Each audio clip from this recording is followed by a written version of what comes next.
lips are swaying, and your eyes are saying,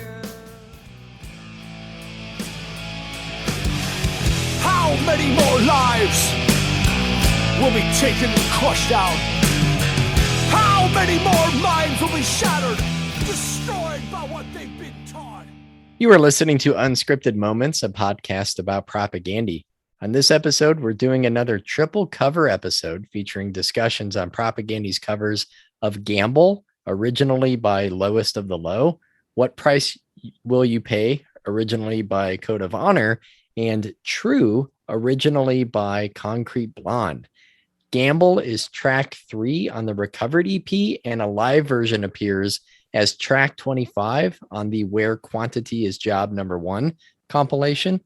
What Price Will You Pay is track 2 on the Recovered EP, and True is track 9 on the Where Quantity is Job Number 1 compilation, and it's track 14 on the 1997 Fat Records compilation. And True is the band's very first studio recorded track with Todd Kowalski on bass, and it was recorded at the Ambience Studios by Chris Brett in September of 1997. And in the booklet of Quantity, Chris writes, "Je t'aime, Jeanette Napolitano." So we know Chris loves Jeanette Napolitano from Concrete Blonde. I love it. Well, and you know what? I dug into the timeline of the recording of True, and I noticed that all the notes that I was finding about the Recovered EP tracks were that John K. Sampson was playing bass on and things like that. I was like, who the heck is on this True track? Right. So I dug into the liner notes of Quantity, and it said this is our first recorded foray into the studio with Todd Kowalski. So I messaged Todd and I was like, hey, is this True, or is this your first recorded track? He goes, yeah, I think it is. He goes, that's so me. Awesome. Because you can definitely hear Todd in that, you know, that 10-second introduction where they're all about preach. Yeah. So you can hear Todd's voice in there. And I was like, dude, Todd, this is you, right? And he said yes. So anyway, you know, we did that Recovered EP track, Leg Hold Trap, on the episode with Conrad Sichler. So this is cool because we're finishing an entire release. It's only a 3-song release, but we are completing a full release of propaganda songs. Did you realize that this is we're finishing the full release of the Recovered EP on this episode? I guess it's the first full recording then that we've scratched off. I mean, unless you count the 7-inch, like the Sacrifice 7-inch or the Letter of Resignation 7-inch, but I think so. I mean, as far as I can tell, this is the one, because we did Pigs Will Pay, but we haven't done Stick the Flag. So we haven't done the Couple of Things 7-inch in its entirety yet, but we're finishing one. And I did some digging, and you know, do you remember when the Recovered EP came out in 2010? Were you listening to the band a lot then? Yeah, I think it flew under my radar until a little bit later that I came across it, and then first heard the tracks. Yeah, you know, I remembered that the EP came with a long liner note PDF that came with the download because it was a digital only release. And I think that it was the last G7 release that they ever did for the label. And it included the backstory of each track and information about each of the tracks. So I had to investigate that. But because I downloaded that EP like 2 laptops ago, right? Like I was digging through my iCloud or whatever, like looking for this PDF, and I just couldn't find it. So I went on the Wikipedia, and they had a direct link to the PDF, but it took me directly to the now defunct G7 website homepage. So I was like, how do I figure out Wayback Machine? I wonder if I can find this PDF through Wayback Machine, but I couldn't get it. So I made a post about it on Twitter, and within an hour, dude, I had emails with the full PDF from Irina Sarek, who was our Pigs Will Pay guest. Right. I had an email from Andrew Foster, one of our longtime listeners, Very cool. and Brian Welch. So within 1 hour awesome. of saying, help me with Wayback Machine, I had 3 copies of that PDF that Irina and Andrew and Brian had dug up. So thank you to all 3 of you for taking the time to help me get that PDF of liner notes. Those emails arrived back to back to back, like immediately. And Andrew even went above and beyond. He sent me the entire downloadable PDF archive from G7's defunct website. So I have every G7 PDF now in our email, Oh, cool. including the full PDF of the Today's Empires, Tomorrow's Ashes booklet and everything, which I didn't have because I don't have a CD version of that album anymore. I only have the LP with the Knowledge is Power book, which isn't the liner notes. So anyway, that was really awesome. So thanks again to Arena and Brian and Andrew. And I was looking at a little more information about this EP. I dug back on Propagandy's news section on their website through a decade of posts. I went to propagandy.com/news and I scrolled back all the way to 2010. And I know you and the guest on this episode will talk about this, but I found a lot of stuff about the benefit EP for Recovered and, like the Haiti Action stuff and the Partners in Health stuff. So thank goodness they don't post that much, because Chris has a post in January of 2010 on propagandy.com about the Recovered EP, and I'll read some of it because why the heck not? That's why we're all here. So when I recently this is Chris. So when I recently completed work on 3 previously unreleased, unfinished, unmixed recordings recovered from our How to Clean Everything and Let's Talk More Rock master tapes, me and Jordy Boy began talking about releasing them publicly on a donation basis to cover the cost of recovering the tapes and to hopefully make a financial contribution to a progressive community initiative that reflected our core values. About the same time we were mulling potential beneficiaries over, news began rolling in about a natural disaster unfolding in Haiti. There's no good place for a 7.0 magnitude earthquake to hit, but Haiti, the Western Hemisphere's poorest and most interfered with nation, is definitely one of the worst. According to the Canada-Haiti Action Network, the illegal coups of 2004, supported by the Canadian, French, and U.S. governments, has had an extremely negative impact on Haiti's social fabric breakdown in government services, including education and healthcare, increased poverty, decline in agricultural production. So the last thing the people of Port-au-Prince needed on top of this continuing foreign domination of their country was a 7.0 magnitude earthquake to add to their misery. In immediate terms, we obviously encourage people who want to help to contact a trusted pro-democracy aid organization directly. We recommend Partners in Health. So that's a little bit of information directly from the band on propagandy.com. And as everybody listening to this podcast knows, there was recently another massively destructive earthquake that just hit Haiti.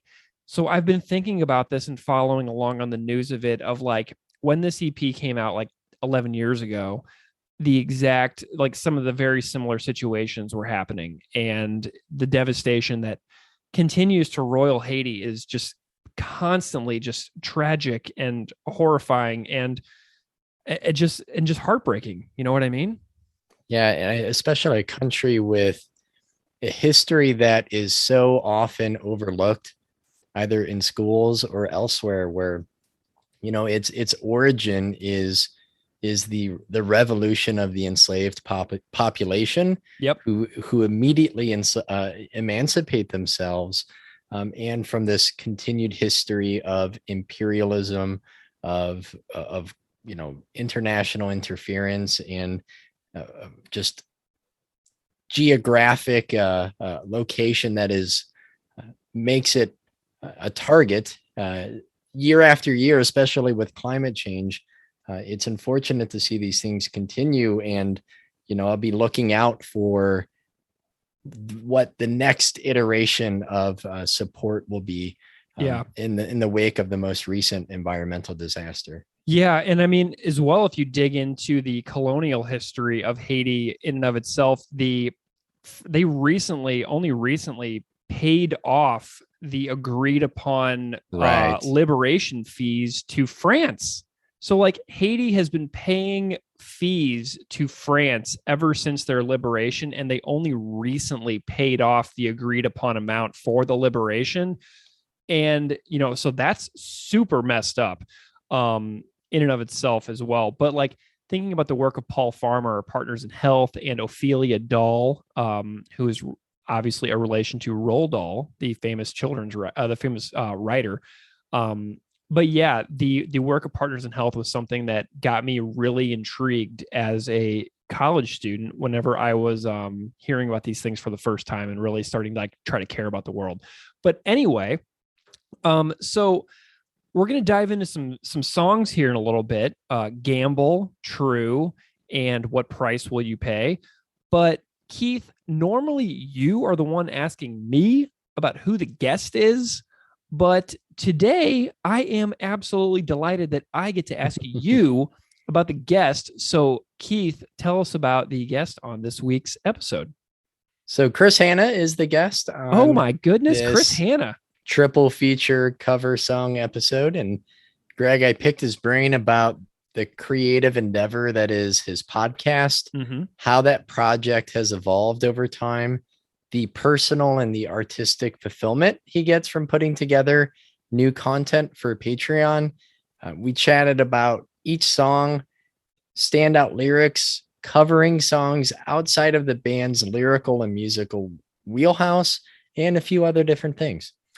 Well, this is wonderful. Keith, I'm so delighted that you and Chris got to hang out. So without further delay, please enjoy Keith in conversation with Chris Hanna.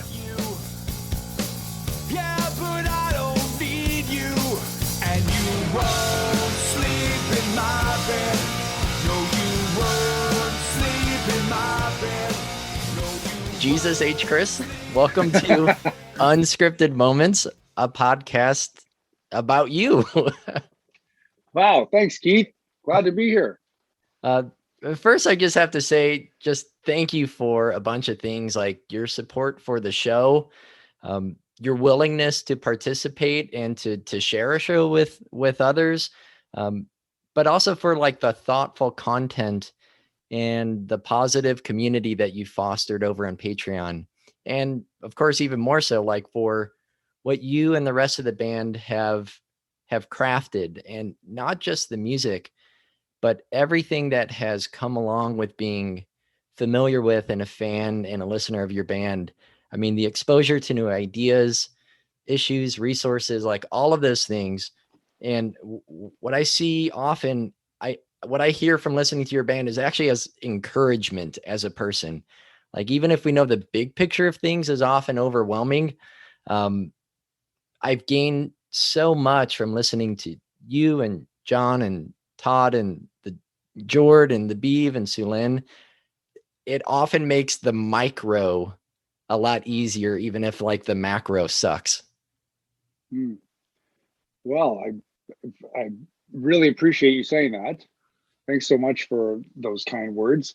And I have to say, I would be more egregiously, publicly thankful to you guys in general, but I am sensitive to the possibility that it could be perceived as a conflict of interest if I'm too Right. effusive with our thanks to you guys. So just so you know, just so you have it on record, like we really appreciate the stuff you guys do. It's like, obviously it's probably good for there to be some buffer zone between us so you can still be critical of us, Right.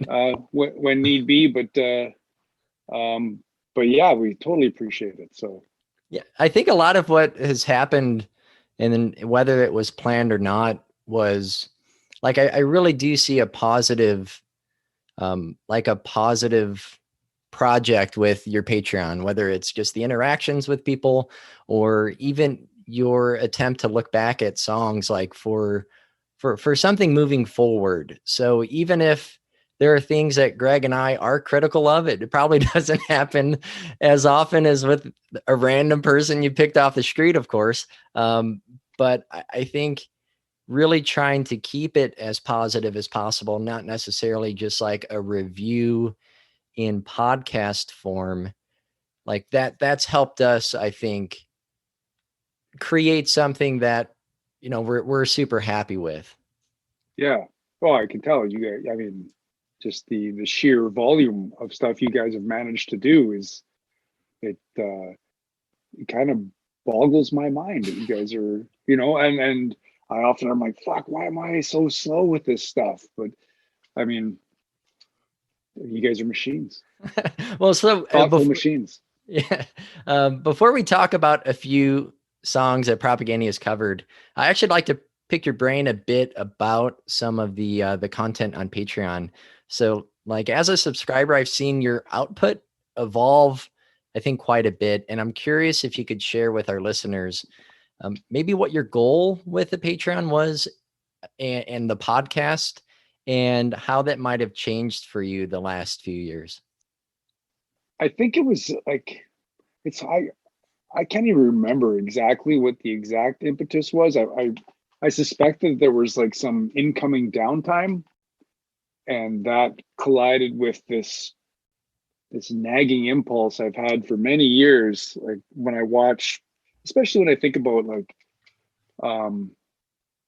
Todd and Sulan and Beeve, they each have their own things like outside the band they do and that they excel at. And um and I don't, or I didn't. And I think I just needed, like, they have these things like Todd, for example, and I think he has paints, he does jujitsu, he has all these cool, and I mean he plays guitar outside of the band as well. And but he and Suin, I think of specifically, have these autonomous projects where Yeah. nobody else gets to look over their shoulder and comment on what they're doing. And I think I was trying to find something like that for a long time for myself. You know, I got into recording and trying to record other bands for a while, and that never ended up really satisfying it. Not just because I wasn't great at it, but I think because there's no autonomy there, because you have to serve the band, like you have to do it's their record or whatever. So I think when I heard of the Patreon model, I thought, well, maybe this could satisfy a couple things. And instead of me just like, I think I was specifically thinking of it from the musical aspect at first, like the recordings. Like if I just go make some recordings on my own, I'm just going to be shelling out this money, and I won't be sure that I'm ever going to break even on this stuff. Yeah. The Patreon, I thought, well, it's sort of like, it's crowdfunding. It tells you if there is interest in the first place. And so fortunately there was enough to justify some extravagant recording expenses on a few of those. But yeah, that was the impetus for the whole thing. I think was just like looking for like some sort of autonomous project that was still in my wheelhouse, you know, like and I thought revisiting lyrics or music writing, it was interesting to me. I had heard a podcast called, I'm sure everyone's heard of it, called Song Exploder. Mm-hmm. And I thought that's a good idea.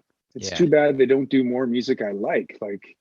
And then I thought, you know, one thing leads to another, and I was like, well, I often, because once you put your music out in the world, it's interpreted in a number of different ways, and you end up seeing those interpretations, and you're cringing half the time.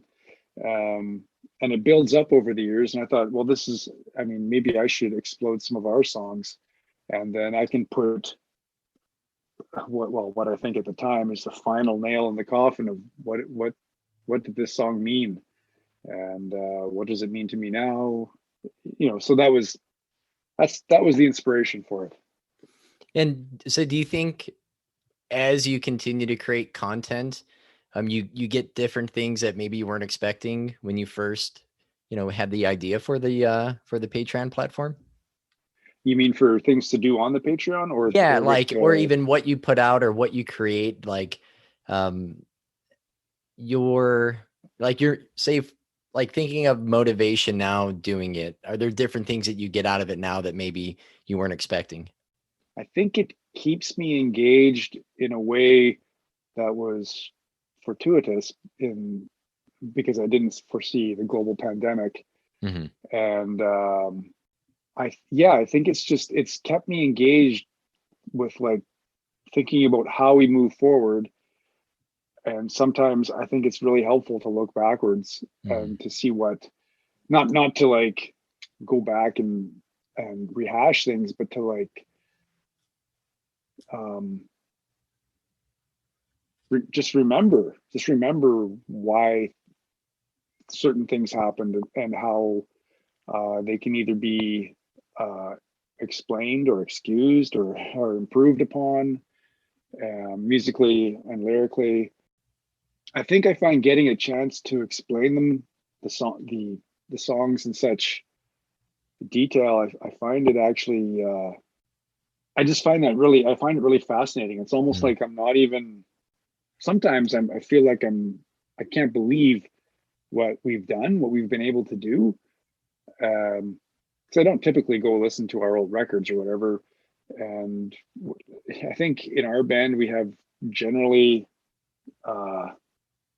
we do have, like, all of us have some level of imposter syndrome, like most people do.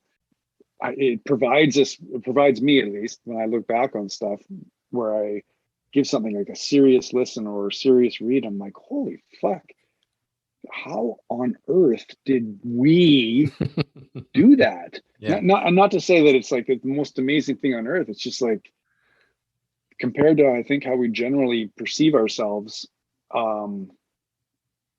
we are sometimes impressed by things we've done. And on the other hand of that is that sometimes I'm so fucking mortified by things we've done that it's equally inspiring to go back and say, now wait before you guys Right. listen to this song that I know you're going to listen to, let me explain what was happening back then. You know, I find that equally interesting, even though I'm, frantically backpedaling on something sometimes. I guess I just find the whole thing fascinating, and I feel like it keeps me engaged for doing more things in the future, and maybe a little more than I expected. Like, I think also the sort of the community engagement on the page has been eye-opening for me, either in ways where people contact me in the private messaging system and offer feedback, positive, negative, or their own personal experiences in relation to things, and things take on a little more gravity to the whole endeavor when I have those sort of personal anecdotes or feedback loop from people. And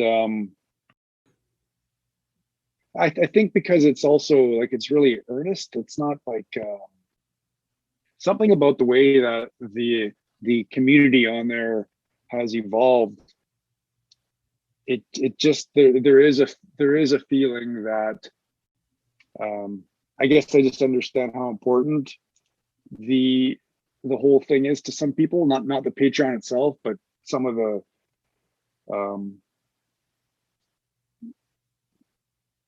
people's ideas about where the band met them at certain points of their life.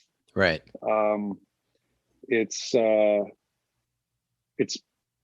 It's important to them in a way that I can relate to, because I've had that experience with bands in my younger years, and that continue to this day.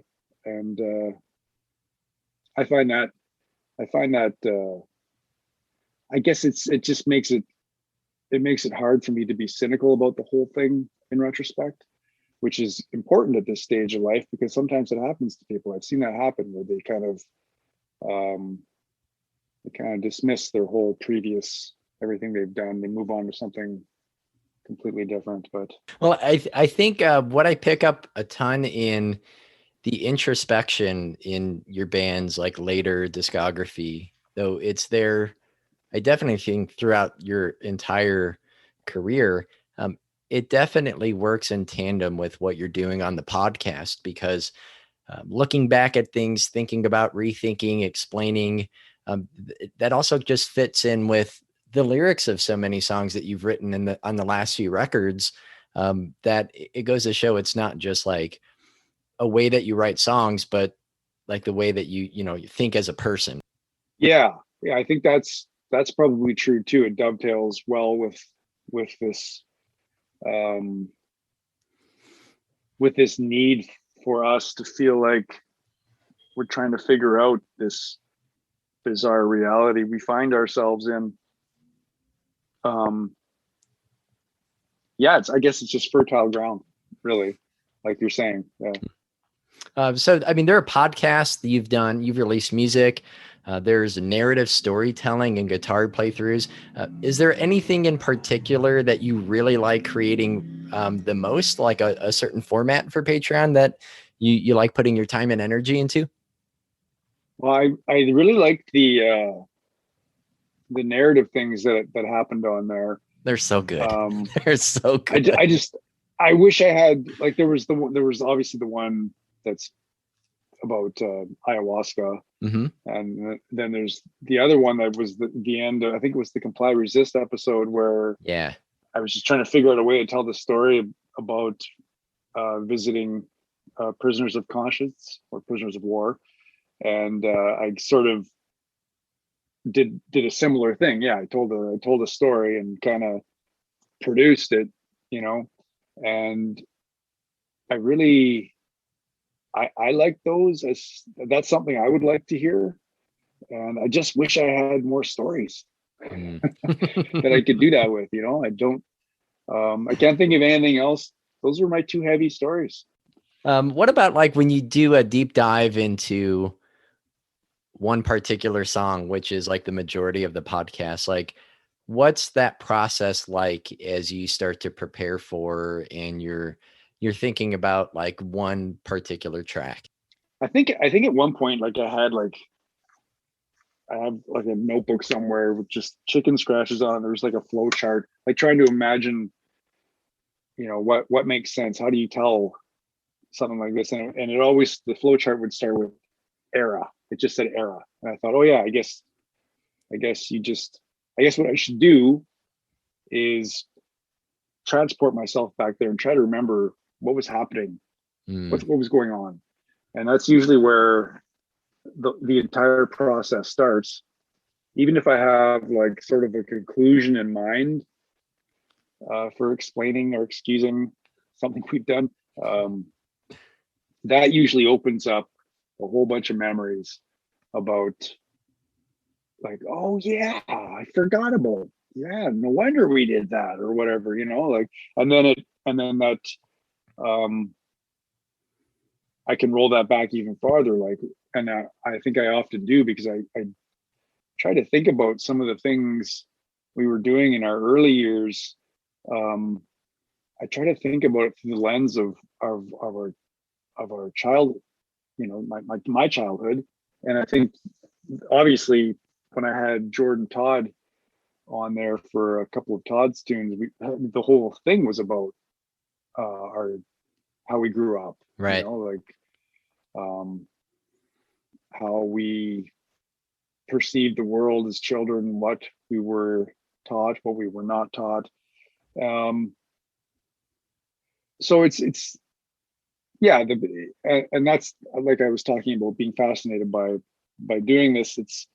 It's I don't always, or haven't previously always, dug into my far past to think about how it connects to my adult life. And but it's like a super interesting archaeological project to do that. um and I think that's part of the process too. Like, I end up going through, I find stuff from there, I'll search on the net, see what people on Wikipedia say about what we were doing back then, and it becomes sort of like a little bit of investigative journalism and a little bit of debunking of some things. And um yeah, and then I try to tie it together to make it, you know, just with rough in point form, just so there'll be some flow. And then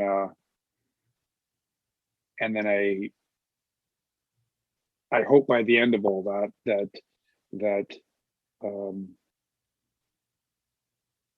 that it is does feel like it's all, the goal is to make it as seamless as possible, which is often challenging when you're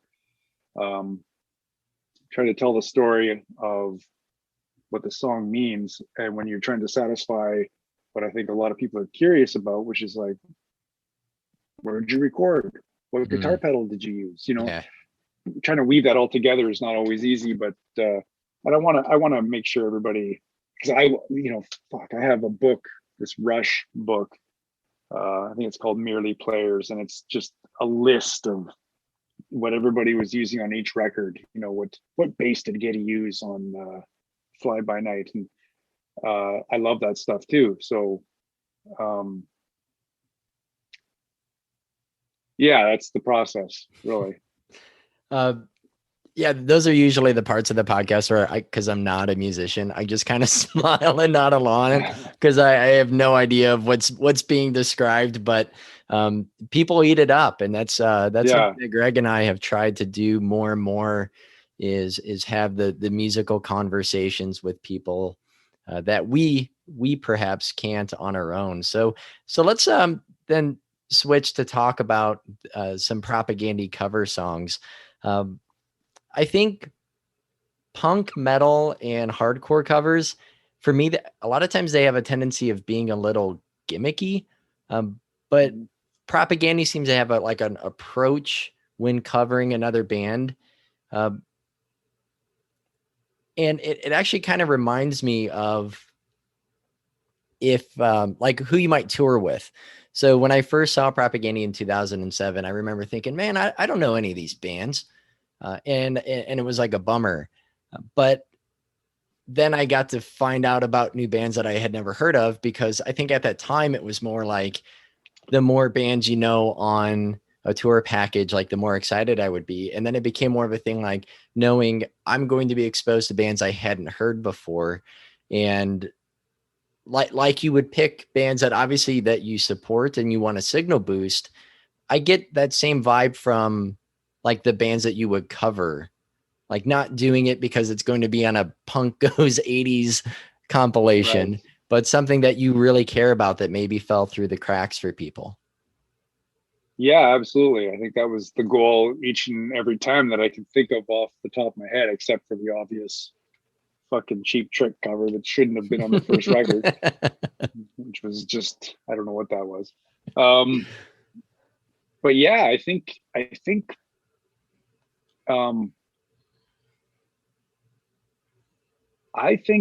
Metallica Garage Days Revisited, or possibly the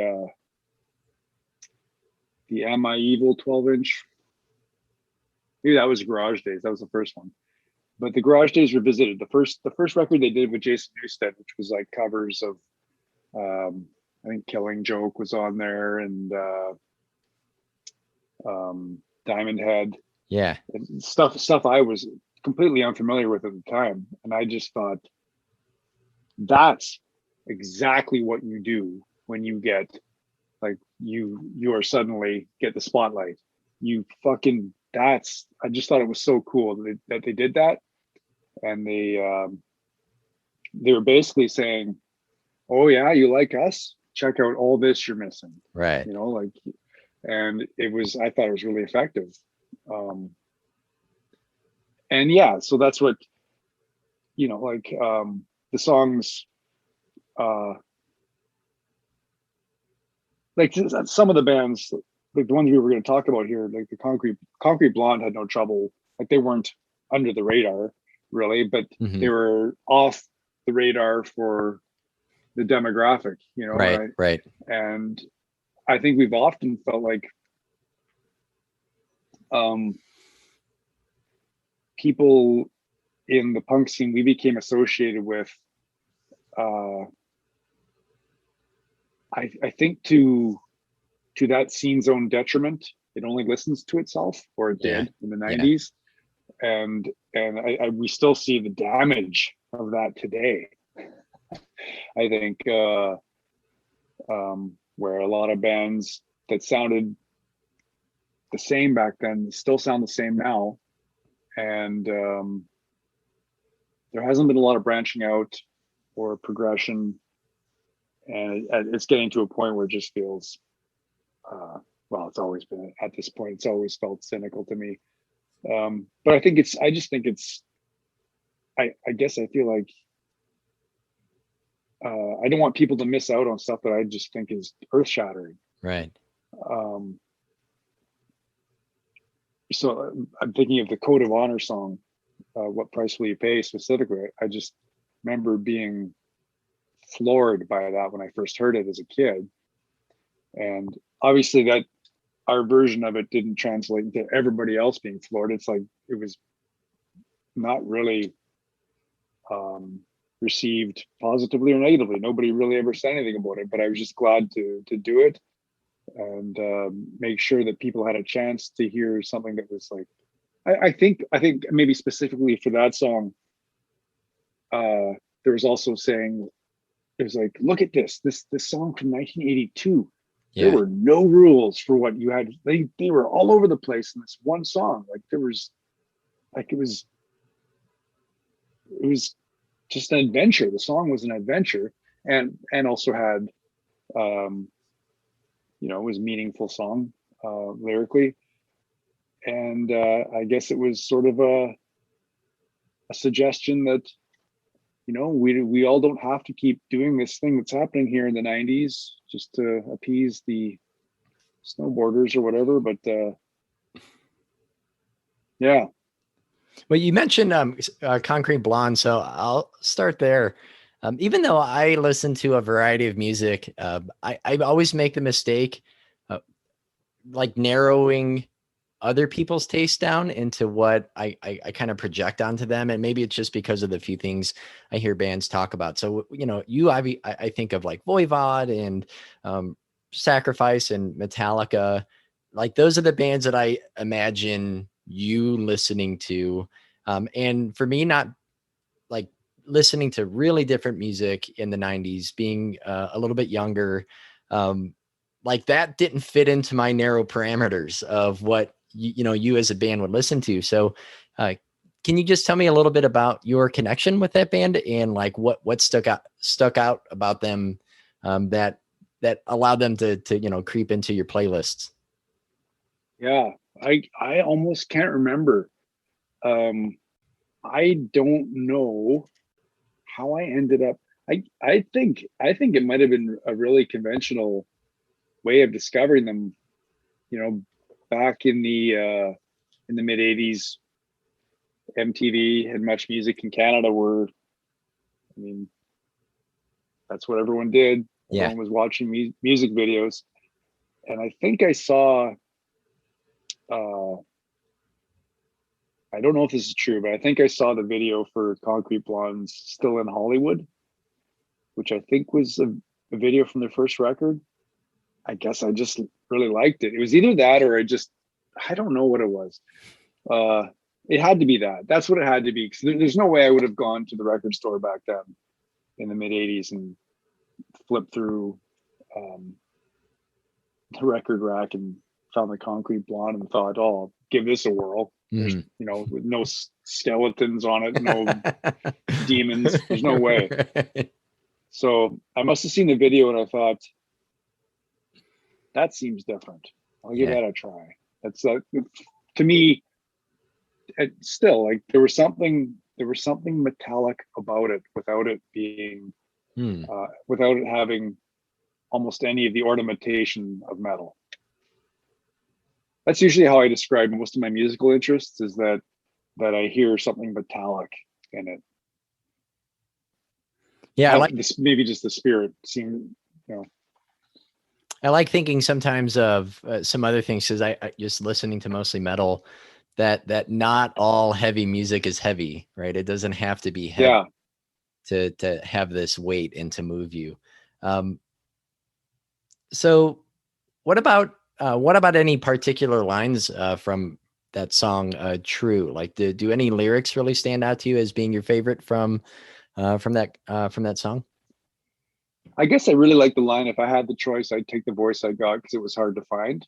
Yeah. I think I don't even, it's interesting when Jeanette Napolitano sings that, because she had a unique voice in the 80s, but she also had a unique perspective as this, a woman fronting this band.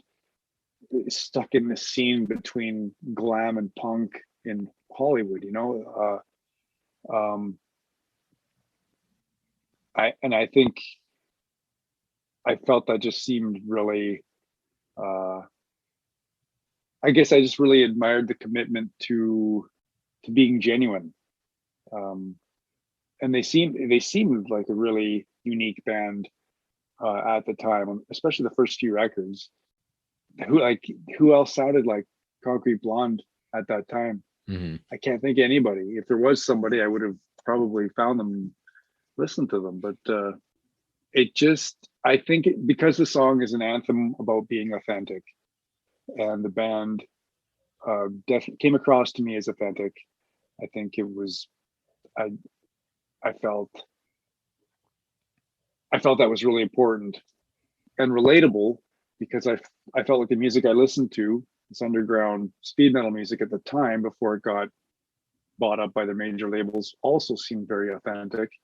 And most of the stuff I saw on music television, Much Music or whatever, didn't seem very authentic, you know. And Concrete Blonde existed at the same time as Motley Crue and Poison and all that, you know. They were playing the same places in Hollywood, so it I think that helped them stick out from bands that did not seem very authentic to me. Yeah, authentic isn't always the word that comes to mind when I think of 80s and 90s music, at least what is most popular. So finding the diamonds in the rough, that definitely makes sense. What about musically? I'm curious about the process of taking a song and reimagining it. I mean, the original, maybe for a lack of better terms, is like alternative rock with some twang. But the cover is, you know, punk rock. I mean, what's it like to transform a song across a genre like that? It can be fun. Like it can be fun when it works. Like it can sound cheap. Like there was that just a few months ago, I did that Pyroclastic Flow thing. Mm-hmm. And the side B to that was the original version of our cover of Concrete Blonde's True. And I think that was a cheap version of it. Even, you know, it was fun to play, and it was but it was more in that realm of like punk goes 80s, you know. Like we didn't know any better at the time. Like we weren't trying to do that, but it definitely, in retrospect, is exactly what you're talking about. It just seemed like a novelty, you know. And you can tell, and I'm so glad that clearly Jord recognized that, while I probably didn't, because he really, you can tell in his playing on that original version that he was not into what we were doing. He was mocking me from behind the drum kit. But then the one we did after that, when Todd joined the band, I thought like everybody in the band was like, yeah, this is cool. Because I don't think Jordan and Todd were necessarily fans of the band or the song at the time at all. I was just like, you know, like, can we do this? Let's try this. And but once we kind of came up with that way of doing it, I think it's almost like the way that on those early Patreon music things where I had local studio musicians interpret a speculative fiction in Coach's Corner, like, because I was like, can these songs, like, are these songs, like, can they exist in other forms? Like, can a song just be like played in any form and it works? And I thought those kind of worked, and the reverse in this case was true. Like, you can heavy it up and it doesn't lose anything, and you can do it without it sounding cheap like that first attempt, and it can still at least in our estimation at the time come across as a compelling track. Well, I mean, again, signal boosting, you know, if Concrete Blonde was well known at the time, I mean, that's not a name I was familiar with until, you know, I came across the cover. So you know, these are things that I've picked up that had you covered Motley Crue or Yeah. something else. Like, of course, it's a name and a song that everybody knows. So why not share those gems and share those things that people might have missed? So that I was going to say that Concrete Blonde did eventually become, like 4 or 5 years later, they became so fucking big. They had the song Joey. You probably know it. It was on every office work radio in North America. So luckily we got one of the early tracks. Right. How about another curveball then? So let's talk about the cover of Lowest of the Lows Gamble. Like how did this cover come about? And like, why did you pick this song to put your own spin on? Well, Lowest of the Low were a Canadian, I mean, this sounds like a pejorative, but a college rock band from the early '90s. But they were an actual good one. And what was the first record called? They had a record out called Shakespeare. Might have been called Shakespeare My Butt or something like that. But it was really cool. And like I remember Jord liked it, Todd liked it at the time. It was this outlier for us, in this era of Born Against and Drop Dead. It seemed like everyone really appreciated this band out of Toronto that was playing dreaded college rock.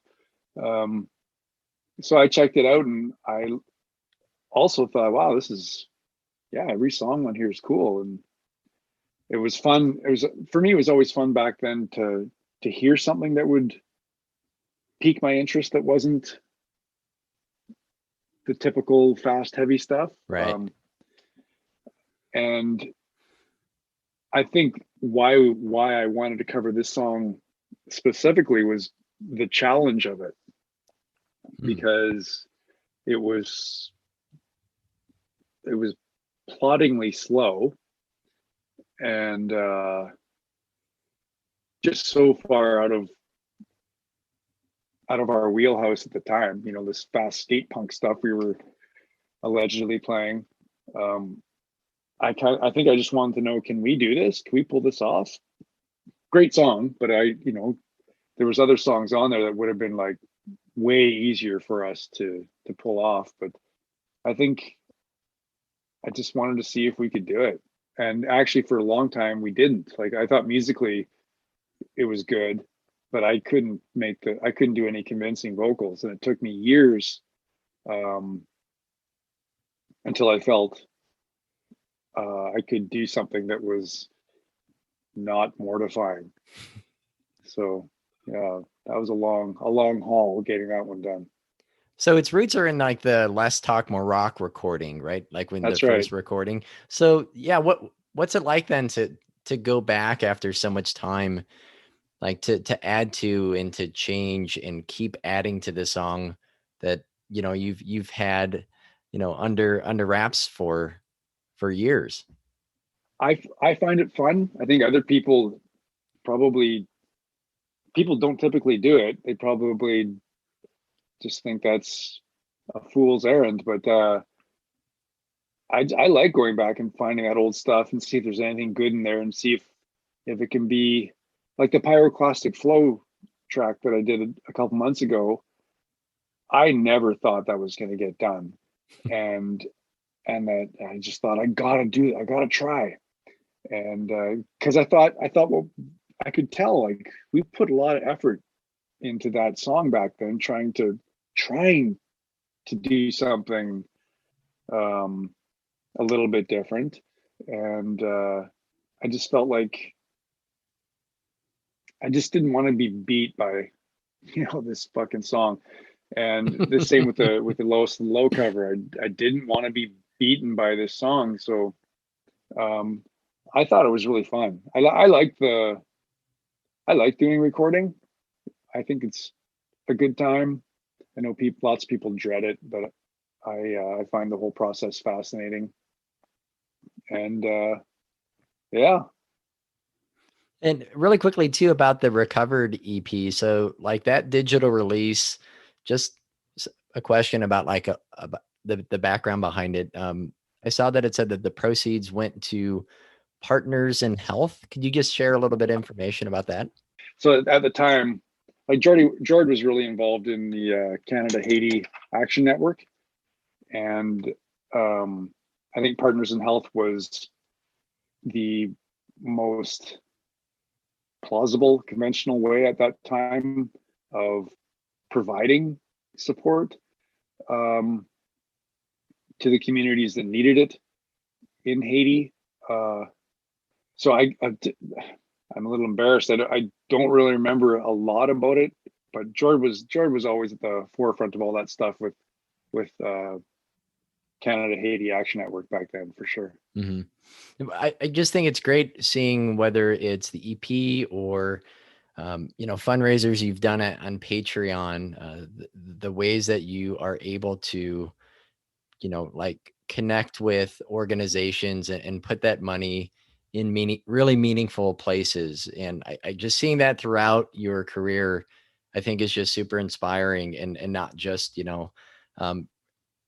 record sales or t-shirt sales or whatever, but like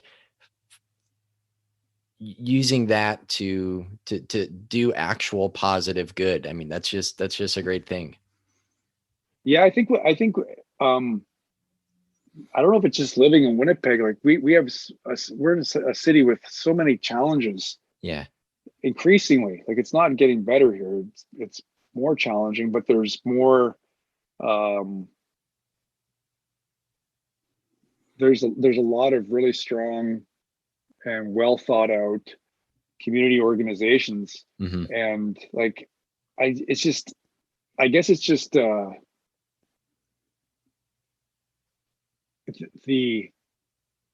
better that struggling and challenged communities do, the better our city will be. And if the provincial government or if people are if the wealthy aren't going to kick down and help them out, like I guess I kind of get excited by it too. Like just thinking if these organizations can fulfill their mandate, like really do what they want to do, our city is gonna fucking kick ass, Yeah. Eventually. So yeah, I mean, obviously the Partners in Health was outside of our city. I was just thinking of the Patreon specifically, but yeah, I just there's a lot of good things happening in Winnipeg that just need more support. Mm-hmm. So what about some lyrics with Gamble?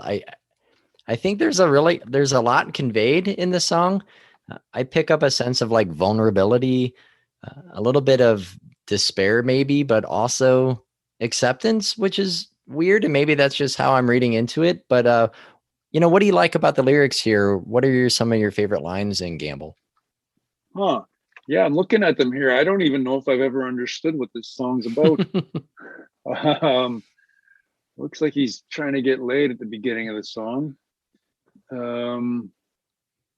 remember the line that I liked in the song with the chance is just as fat as union bureaucrat. The life you want to live ain't the one you're looking at. Yeah. That always stood out. Mostly because I think at the time I was elated that, a college rock band had any sense of the world, of the political aspect of the world. They weren't like an outright political band, but there were hints that they weren't just a useless college rock band. I don't know, but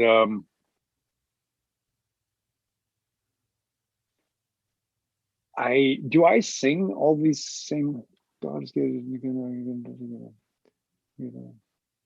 Yeah, I'll be honest. I'm not really sure what half of this song means. I like this song for some reason. Um, Yeah. s- so how about musically then? I think it's one of the most unique Propaganda covers because it sounds so different from your original material. I think it's overall like a really faithful cover. And so then, like, what do you think is? I mean, is there a challenge to that, to writing a song that, or to covering a song that sounds so different? And what, like, why did you decide to keep it as is not like mix it up compared to like some of the other covers that you've done? I think it's what I was saying earlier, and you said it too, about the challenge of doing that. Yeah, I think it was almost purely like wondering, can we do could we do that? Could we add this to our arsenal of possibilities? Like here's a good test. Like if we ever wanted to uh, play outside of what we're doing now, can we do it? yeah, Let's find out. Let's find out. And like I say, we eventually, I think, successfully proved that we could. And I mean, have since incorporated uh, stuff that's out, far outside of the box we were painted into back right. in 93, 95. But yeah, that was the first. And that maybe that's sort of the same with the Code of Honor song in a way. Um, can we do this? Just wondering if it can be done. Yeah, that's a great description because I think of if it's almost like experimenting first, like trying out somewhat Yeah, low stakes with just a cover to see if it works, and then over time, clearly the band's sound as a whole shifting and evolving and becoming more dynamic. yeah. Let's try it on first, and if it looks good, we'll rock it. We'll rock it on the streets. So let's talk about Code of Honor then. I get the sense that maybe this was an outlier band in the 80s hardcore scene, like musically and lyrically. I'm not super well versed. Um, again, I hadn't heard them until I came across the cover. So I was just curious if you could tell me a little bit about the band, or at least, you hearing them. You mentioned before, you were floored when you first heard you heard this song. So what about it specifically stuck out to you? Well, the arrangement, like, just it's all over the place. It's intense without doing anything that I was accustomed to perceiving as well. Again, talking about the ornamental things about metal or punk, it really didn't do a lot of those things. Like, it didn't rely on this thrash pace, or like uh it was just odd in a but also very compelling at the same time. And I think it was on, let me look up here really quick. I think I discovered it on the there was a Maximum Rock and Roll record. It was either Welcome to 1984 or Not So Quiet on the Western Front. Yeah, that's what it was. Yeah. So there was like, I don't know, there was like 40 bands on this thing, and this was the one that really stood out to me. And it was really this song specifically because I bought a Code of Honor record after this, and I don't remember anything about it. Hmm. It was definitely not in the same. It wasn't as electrifying as this song was for me. And I thought it was really impressive. You have 40 fucking early 80s punk and hardcore bands like playing these short songs, and they stood out so much, like even more so than I think there was a Dead Kennedys track on there. Maybe even MDC were on this thing. I'd have to look it up, but none of the tracks stood out to me like this one did. So it really hit me, and I wanted to do something about that. Hmm.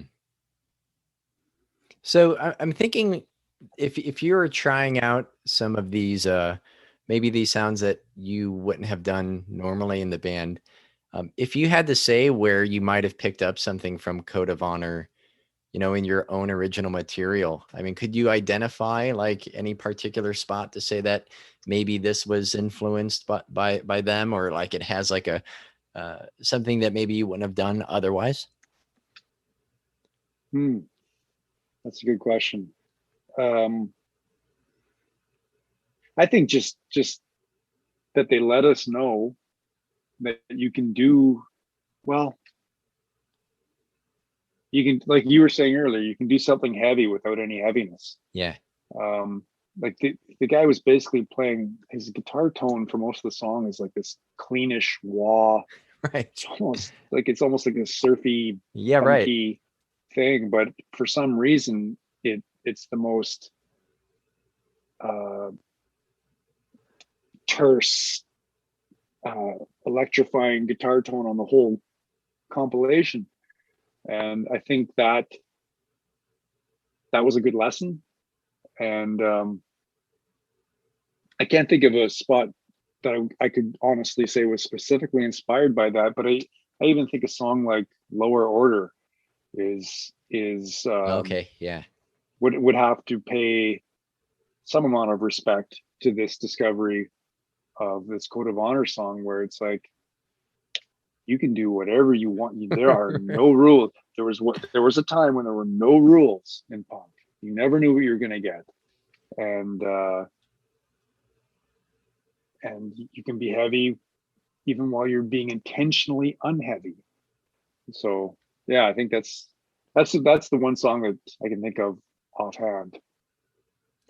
I mean, I just imagine people moshing at the very beginning of Lower Order and then just being hit with the clean guitars and the singing and then just not knowing what to do. And like the same thing comes up with like the original version of What Price Would You Pay?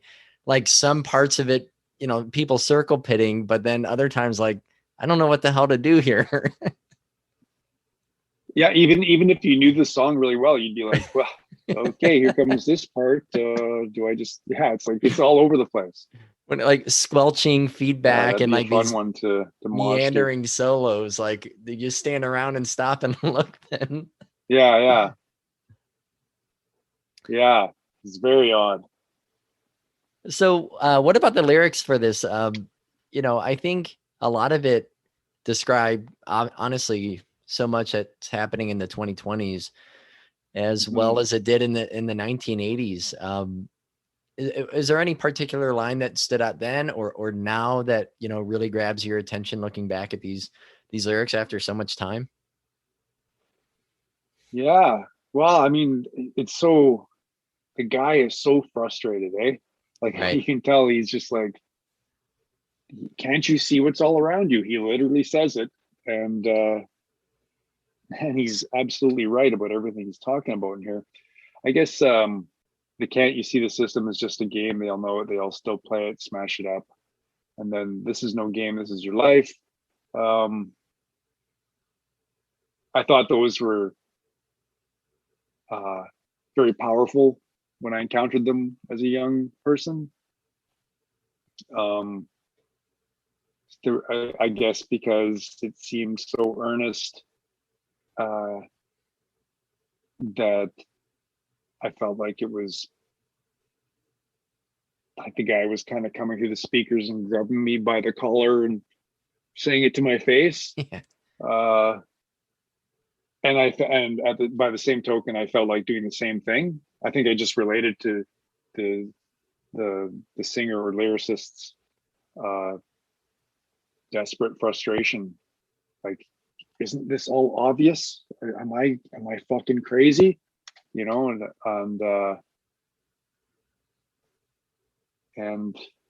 I mean, it was sort of that galvanizing. There wasn't a ton of this stuff. Like it's so direct. You had Dead Kennedys or NBC, Right. and and who were very direct, and that would help galvanize your own doubts about society, and this was very effective in that sense for me too, I thought. This is maybe like a hard question. It's definitely a personal one, and I know it's one that you've addressed elsewhere. But thinking about the lyrical content here from this song from the 80s, and that so much similar content matter, you still think about today. I mean, immersing yourself in that as a musician, as a lyricist, but also as someone who pays attention to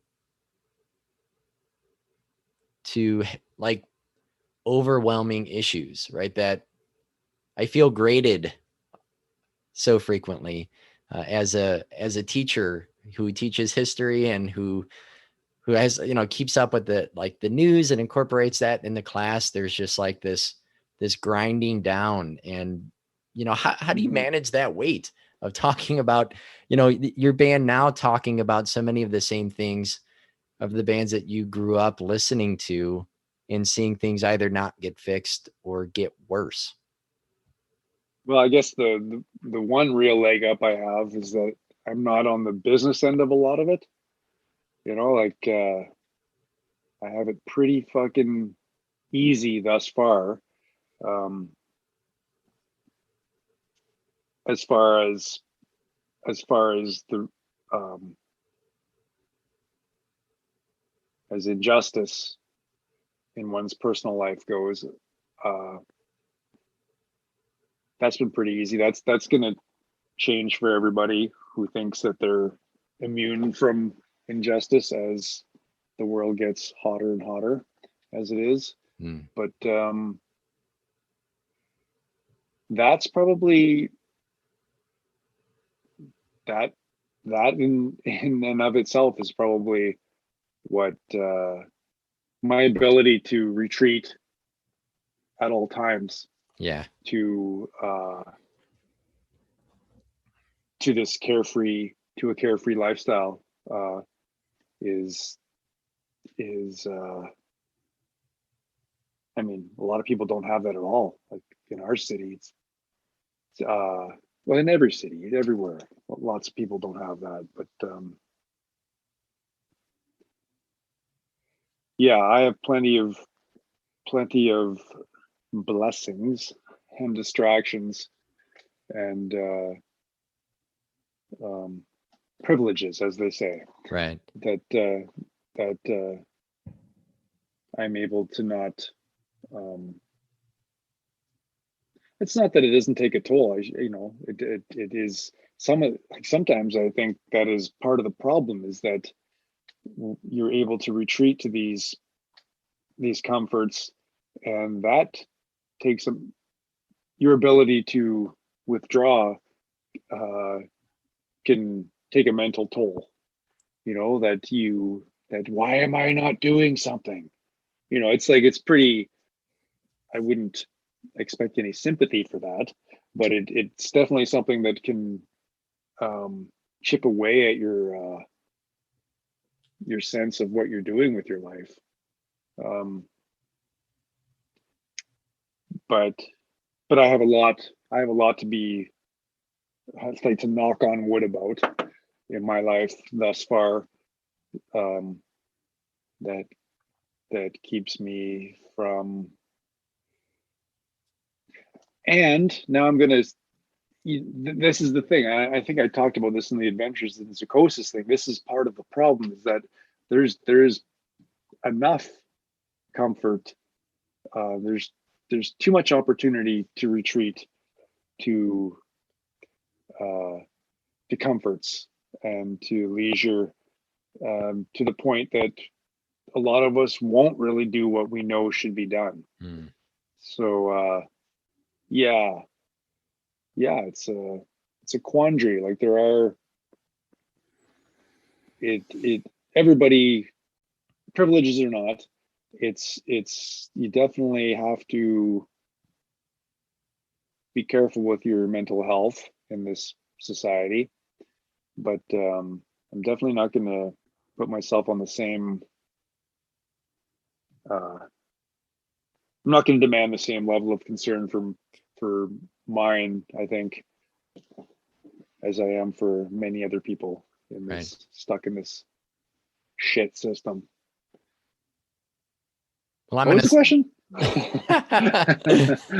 Well, I'd say that I'm clearly, in a similar boat to where the things that I tend to read about and to try to focus on and to learn about and to, in whatever minuscule way I can, to enact some change, like they don't typically directly affect me, right?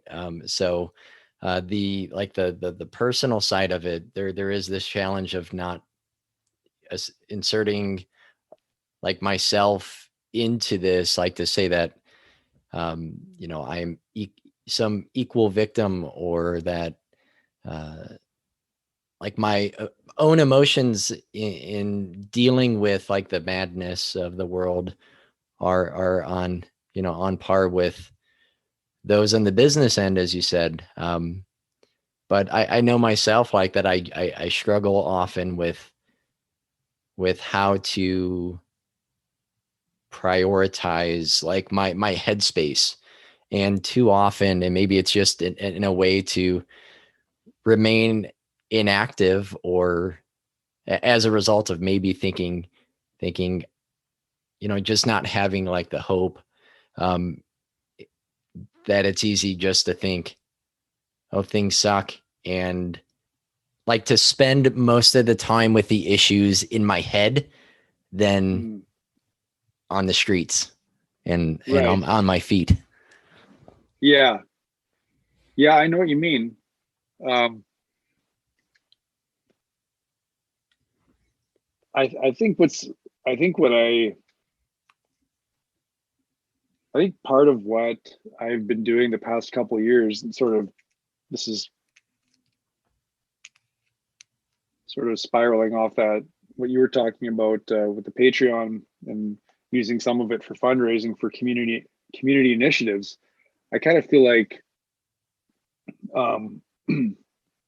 like back when I was 20 years younger, we were involved in this AZO, this radical space, and heading out to demos and protests and stuff like that. And I don't do like I will attend demos and protests to be another body there and show support, but I'm definitely nowhere near as active in the so-called activist community as I was 20 years ago. But what I like to do now is use my access to resources to sort of give funds to the people who I think are doing an effective job in the community already. Like, instead of me saying what should be done, like, they're already doing it. These people are doing like all the stuff I'm complaining about. They're addressing it. So I'm going to just give them some money because I have that. And what I'm going to do is I'm going to try to make my neighborhood like try to be the best member of my neighborhood that I can be. Go shovel the rinks and help coach the kids. Like just try to be a good person in the neighborhood and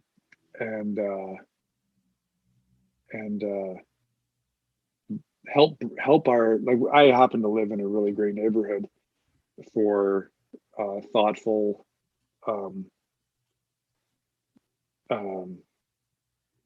forward thinking civic minded people relative to a lot of other suburban communities. So I think my job is to try to keep that flourishing with the kids, with the next generation. That's my kind of activism, building out from the net sort of thing. And then do what we can to signal boost or underwrite, help underwrite the people that are doing the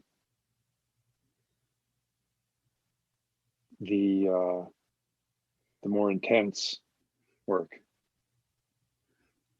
That's what I've been doing for a bit now. So You know, it reminds me of almost the flip side of the end of This Is Your Life, right? When Todd sings, take a load off your mind, go out into the world, you see, you'll probably survive. Like, you know, if it's not the, you know, the angry person yelling about people in foreign countries on TVs, but there's something like, if I'm not that Fox News dad, right? But there's still something that I can take away from that um, maybe focusing on things that I can't impact means that I'm going to ignore the local ways that you know, you can reach out and be a good person and impact your community in a much more effective way.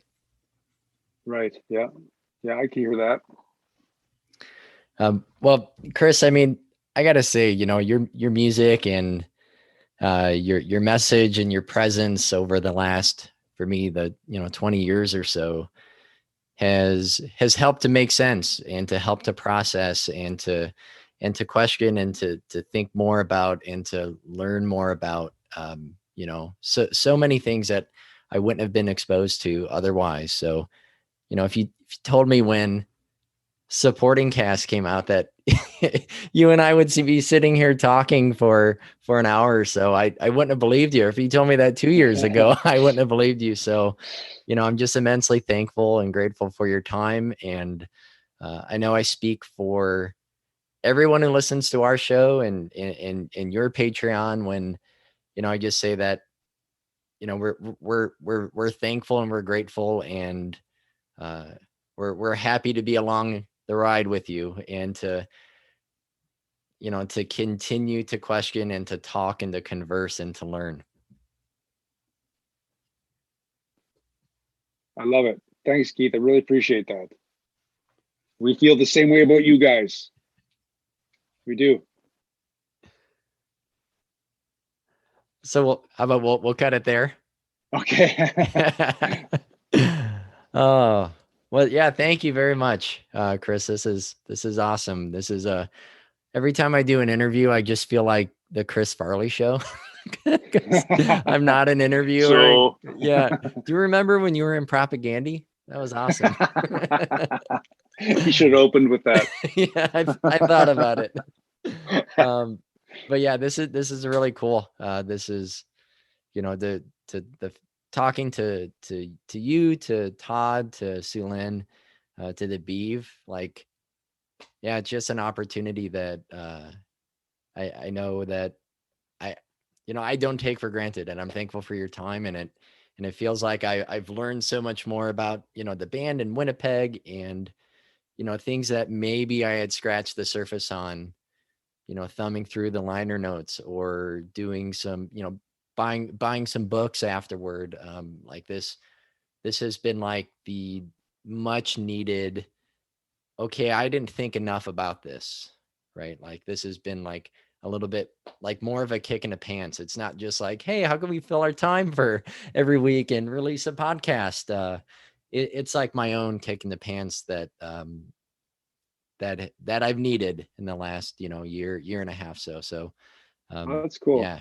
That I should say, I probably should have said this in the episode when you were asking me about the Patreon thing. Like I feel I get those kicks in the pants too, reading people's uh feedback either about the band or again about those personal anecdotes. It like I don't have the book here, but this guy Anthony from the Patreon page sent me a book he wrote about nonviolence before Martin Luther King. Oh, Like it's Syracuse, like Anthony Syracuse. yeah, Yeah. yeah. And I was just like, holy shit, like I've never even thought about that, you know, and that's just one example, but people like on every issue, like I've come across something on the Patreon page where I'm like, huh, you know, like that there's a little blind spot that you know, and so I get the same, I also get kicked in the pants. Yeah. So I appreciate what you guys have done to like sort of um the more people provide it, the more feedback there is about this thing we've done, like it's us getting kicked in the pants too. So That's awesome. Yeah. Well, I hope the shows happen in the fall safely, of Yeah, we'll course. see. So Yeah. I know that things aren't looking very good, but at least fingers crossed that it could safely happen. But otherwise, man, I don't know. Yeah, I don't know either. Well, yeah, again, thank you very much for talking, Chris. This has been really awesome. Sing for this country with my hands up to heaven, 'cause God was dead then. Yeah, he's never been back again. And I don't think about it. No, I don't think about it. No, I don't think about it anymore. Well, thanks again to Chris. For the interview, we've shared some messages over Patreon over the last year and a half or so. I participated in 2 crowdcasts back in 2020 when Chris hosted more or less like a super informal but fun live Q&A chat. But this was the first time I've been able to talk to him in any capacity other than an incredibly sweaty and awkward, "Hey, great set," after a show.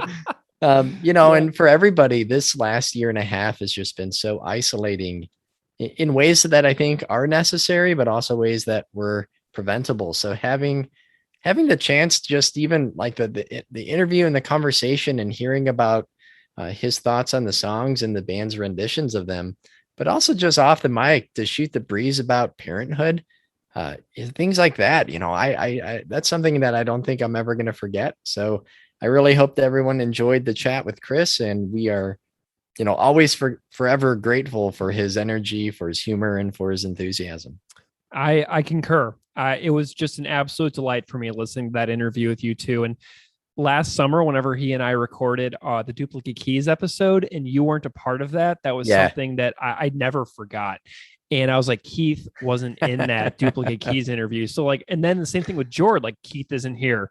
But whenever you and I were chatting together with Beeve and Sue Lynn and Todd, these are important experiences for me that matter a whole heck of a lot, especially when you and I get to share them. And then when I have these solo experiences with Chris and with Jord on those other episodes, those are special for me. And so for you to be able to have that as well, because you're my friend and partner in this wild endeavor, that just means a lot to me as well, that you two got to have that experience. Well, I have to thank you and Jord, because Jord had the idea for the original cover interview episode. And then you kind of decided, hey, let's see if we could do the same thing with Chris. So the fact that you thought this up and threw it over in my corner, I'm grateful for the opportunity. Yeah. And just to explain to everybody why Chris was on here to talk about covers instead of an original composition of his, I think that Jord's idea of talking about covers the band has done is so fascinating, and was so fascinating, because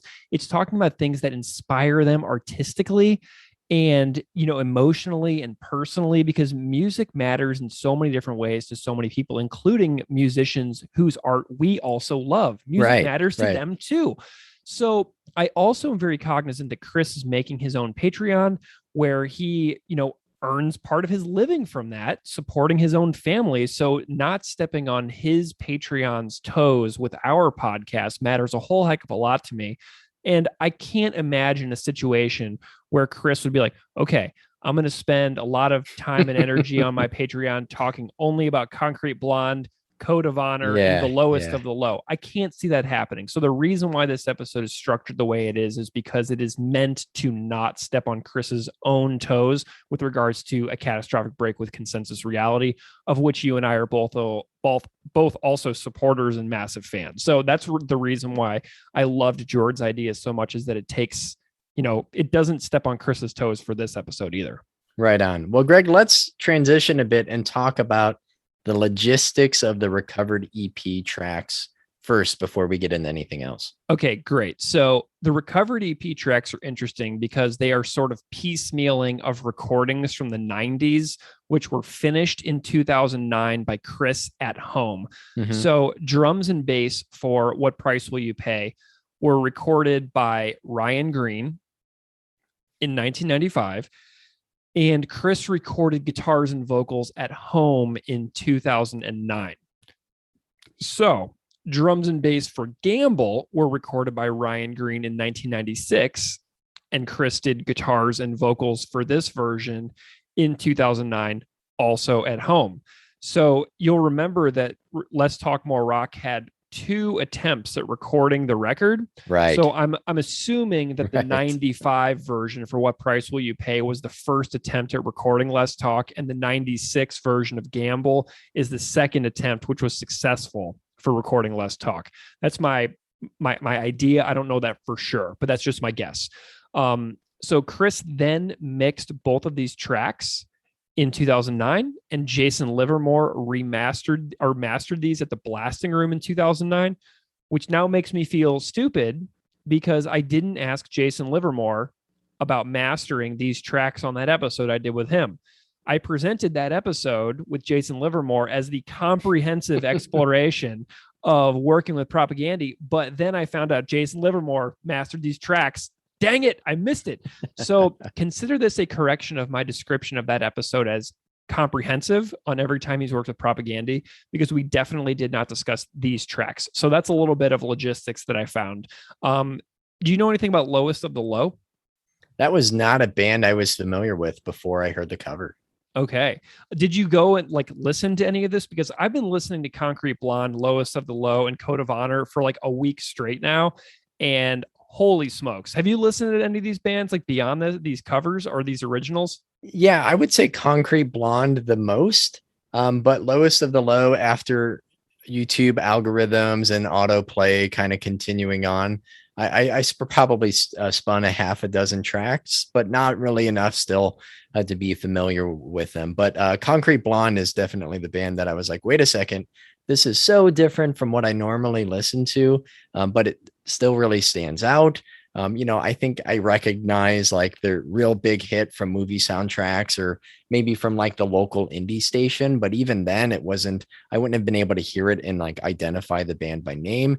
But Concrete Blonde, I definitely have appreciate a ton from the interview and from thinking back about the cover and comparing it to the original.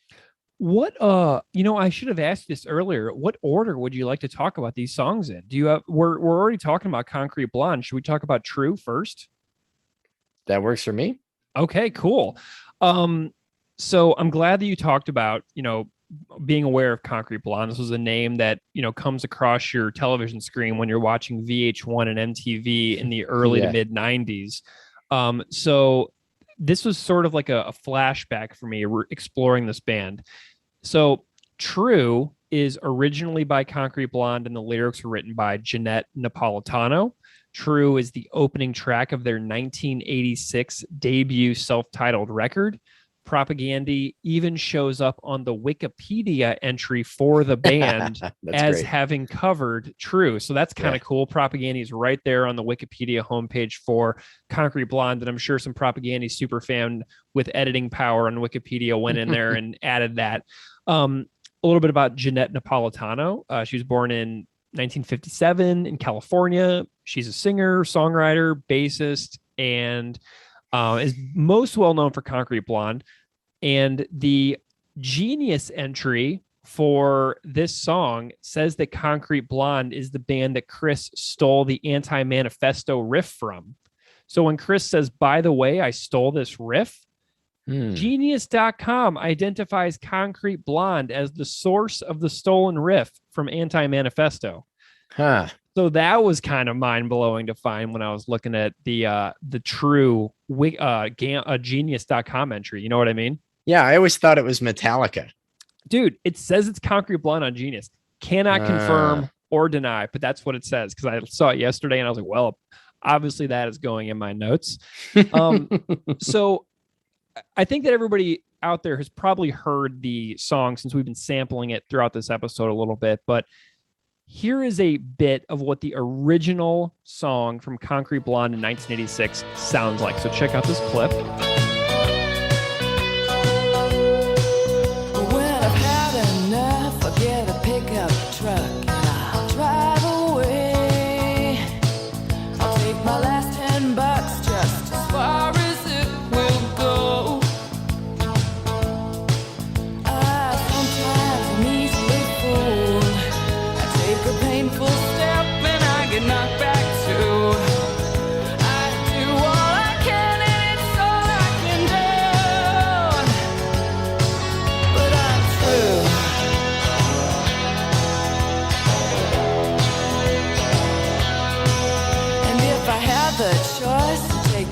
I got, 'cause it was hard to find. You know, I've come too far to wind up right back where I started. Okay, so I love the breathiness, the sultriness of Jeanette Napolitano's singing. Yeah, great description. Oh, it's just incredible. And that record is totally brilliant. This whole debut record from Concrete Blonde, I listened to it last night. I had it blasting in my house. My favorite song is Dance Along the Edge, which is track 3.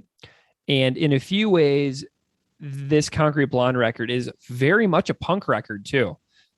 There's a track called Your Haunted Head, and another one called Still in Hollywood, and another one called Over Your Shoulder. These are punk rock songs. So if anybody out there, like, you know, if you're judging the band and you don't know this band based on the clip that I just played from True, the original version of True, you got to go listen to this debut record from Concrete Blonde. It is absolutely gorgeous. And there is a True instrumental on the 2017 digital reissue of the record. So there is a Jeanette vocal free version of Concrete Blonde song. And she does play bass in the band. So she's on the track, but no singing.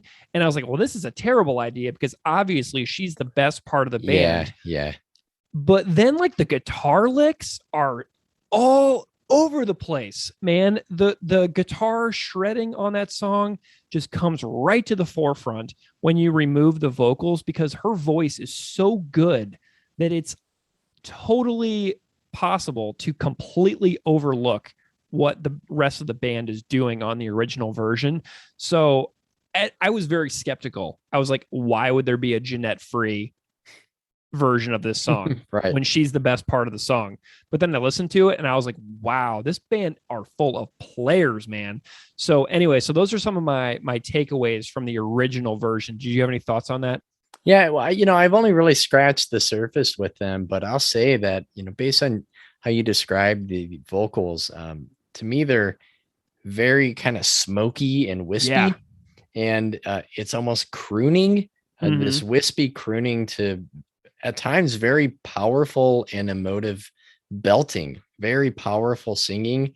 I like the planky and the twangy guitars. It has like this unique middle ground between like a like what I think of as 90s alternative, but also in like not necessarily new wave in terms of like the mainstream new wave bands, but it occupies this really unique intersection of these different sounds that are like pre-grunge but still kind of like super 90s sounding to me. Like I just almost picture a flannel and a convertible, like a music video, which just seems to be everything from VH1 and MTV. But given how different this is from most things that I tend to listen to for my own personal interests, that this definitely scratches an itch that I didn't realize needed to be scratching, and I'm going to definitely dig in more. That first record is pretty unimpeachable. So you got to start at the very beginning. And I know that Chris talked about their huge mega hit Joey during your conversation, but like, man, this first record is absolutely awesome. So definitely don't miss that. And it also kind of reminds me of some of my favorite parts of like Fleetwood Mac and the Canadian music legend Kim Mitchell and Chilliwack and Joe Walsh and stuff like that. So Concrete Blonde fits a very particular sound, which was coming out in rock a lot during the late 70s and throughout the 80s. But man, there's just something about Jeanette Napolitano. I was captivated when this music was just blaring in my house last night. But let's get into Propagandy's version. Did you listen to the fast version that Chris put out as the B-side of the Pyroclastic Flow digital 7-inch on his Patreon? Oh, I think I only listened to the one that was already released before that. Ooh, okay. Well, I get to blow your mind here. There is a there are two versions of this song. There is Okay. the one that we all know with the opening of George's drums and then Todd coming in on bass and then the wah of the guitar coming in, the version that we know, right? There's a fast version where the vocals come in right away and they're basically playing like as basically like anti-manifesto fast, like just as fast as they can go pretty much.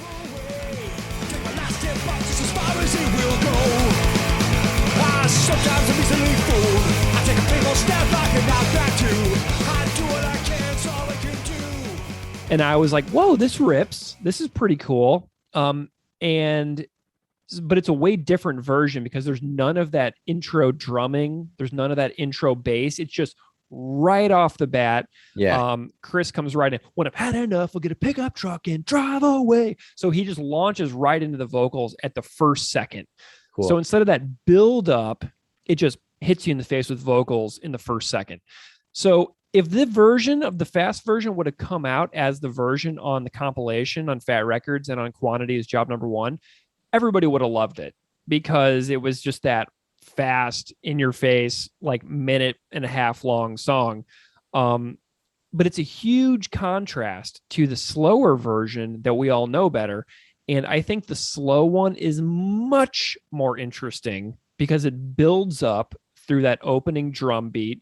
It builds up through the opening addition of the bass and then the ringing guitar and then Chris coming in as the last ingredient singing. So I absolutely love the slower version more than the fast version that Chris recently posted. And, I think it would have been super fun if the band just busted out this fast version live, though, for no reason. It's only a minute long.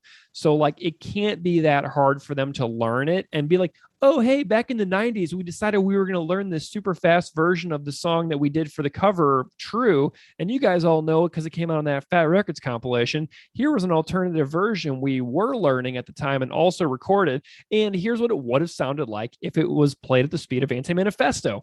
And then just played it now, like in 2021. You know what I mean? Like it just bust out the random fast version. And just everybody's like, whoa, holy smokes. Because everybody will know that version from Physical Fatness. But the slow version has that 10-second spoken intro of Todd, Jordan, and Chris. What do you think of the spoken intro with regards to the context of the song? Do you have any thoughts on that? Yeah, it definitely has this. It fits with the lyrics about being independent and not allowing naysayers and bad faith arguments to grind you down. And it almost sounds like something that they would have done on How to Clean Everything or I say more so that than less talk. But I mean, it's kind of funny and I do appreciate it. And I think it fits pretty well. Yeah, I love the fact that right off the bat you hear Todd in there. So the first recorded output of the band is like Todd's voice speaking with the other two guys going preach, preach, preach, and liberation's it's another religion. And so it's just really funny. But I love the opening drums into Todd's opening bass riff on the slow version. It feels very inspired by Government Issue as well, which interests me. That I'm thinking about this almost feels like the Government Issue lineup of the album You that Jordan and I talked so much about. Like this song could have been played by that, by Government Issue with Peter Moffat playing drums, which Jordan is so influenced by when playing songs at this tempo. You know what I mean? Jordan has a very particular feel when he's playing songs at the speed that the slower version of True is played at. Think about songs like, Cop Just Out of Frame, Resisting Tyrannical Government. Like there's a very specific feel that Jordan has at this speed, which is very Government Issue inspired after talking to him so much about that. But I like this. I think the slower one also allows Chris to be a bit more performative with the vocals and, tease out the intricacy of the melody a lot more. In the fast one, he's a lot more shouty. And it feels very talk singing in the faster one, but the slower one feels sung. It feels full, it feels deep, like it feels like it's coming from a good place inside of him instead of just like through the throat. but the drums and bass into the One More Sunset part is really, really great. And something that the fast version doesn't have. It doesn't have those bridge parts with just the drums and bass in the middle. But I love George China cymbals in that middle bridge section. And, like I said, I also appreciate the fact that this is the first appearance ever of Todd on a Propaganda song. Cool. Do you have any other thoughts on the music of True? Well, I think is interesting is how the three covers that we're talking about, they all seem to be like different ways to cover. Yes. So taking a song from a different style and genre and adapting it and really fitting your sound. The other songs, I think, like maybe remaining a little bit more truer to the original. Hilarious wording, by the way. So, this here, I think, is just a really incredible adaptation of a song that sounds so different, but I don't think loses much. I think it would have been perhaps it might have come off more of like a novelty cover had they tried to do a more faithful rendition of this. But the fact that they're able to apply their own sound while it's still not exactly sounding like one of their own originals, I think speaks to like the creativity and the different ways that you can put your mark on a track while still exploring different sounds and different styles. I really like this. I think this cover is memorable. I think it's fun. I think it's melodic. I like the vocals a ton. I think that even the lyrics in a way fit with either introspection or understanding who you are as a person and trying to make sense of yourself in the world. It really has a lot of qualities that you wouldn't necessarily get from a live version of covering the Cro-Mags, doing Hard Times or something. I think this just shows a whole different side of the band that I think it's a great cover musically. Yeah, and I really like the fact that you point out that this is probably the biggest difference in the three songs that we're talking about. This is the one that is the most adapted, and for years, like I have to also just attest to the quality of this cover, because for years I had no idea this was a cover. When I got this compilation in 1997, until I don't know, embarrassingly recently, I was like, oh, Propaganda, True. That's an amazing song. Love that song. And I totally thought it was their song. So anyway, that's what's so cool about this one is like just how much it sounds like their work. Right. Let's dive into the lyrics a little bit on this one. What do you think? Cool. So we got this opening line. When I've had enough, I'll get a pickup truck and I'll drive away. I'll take my last $10 just as far as it will go. Sometimes I'm easily fooled. I take a painful step and get knocked back too. I do what I can and it's all I can do, but I'm true. I love that line. I do what I can and it's all I can do, because I think about being a teacher and being a parent and being a busy person in the world. And you can only do so many things on any given day.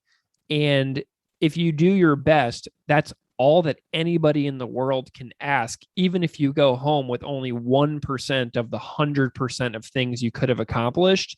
Like on any given day, all we can do is our best. Do you know what I mean? And that line, like it just hit me that way. I was like, oh, I do what I can and it's all I can do. That's like almost a life philosophy in and of itself in a single lyric that I'm just now sort of picking up on. Almost like an affirmation, a reminder to say to yourself that not to take on so much or to beat yourself up over the things that you don't get done. Yeah. And focus on the things that you did accomplish. Yeah. And who also can't relate to wanting to run away and bail on stuff. And I'll just put myself on blast here for a second. Let me lay out for you what a pure runner awayer, if that's a term, that I am.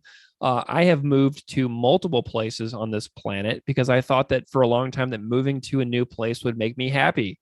I've lived in Missouri, New York, Hawaii, Mexico, England, Canada. I have on several occasions attempted to solve problems through physical relocation of my body to another place on this planet.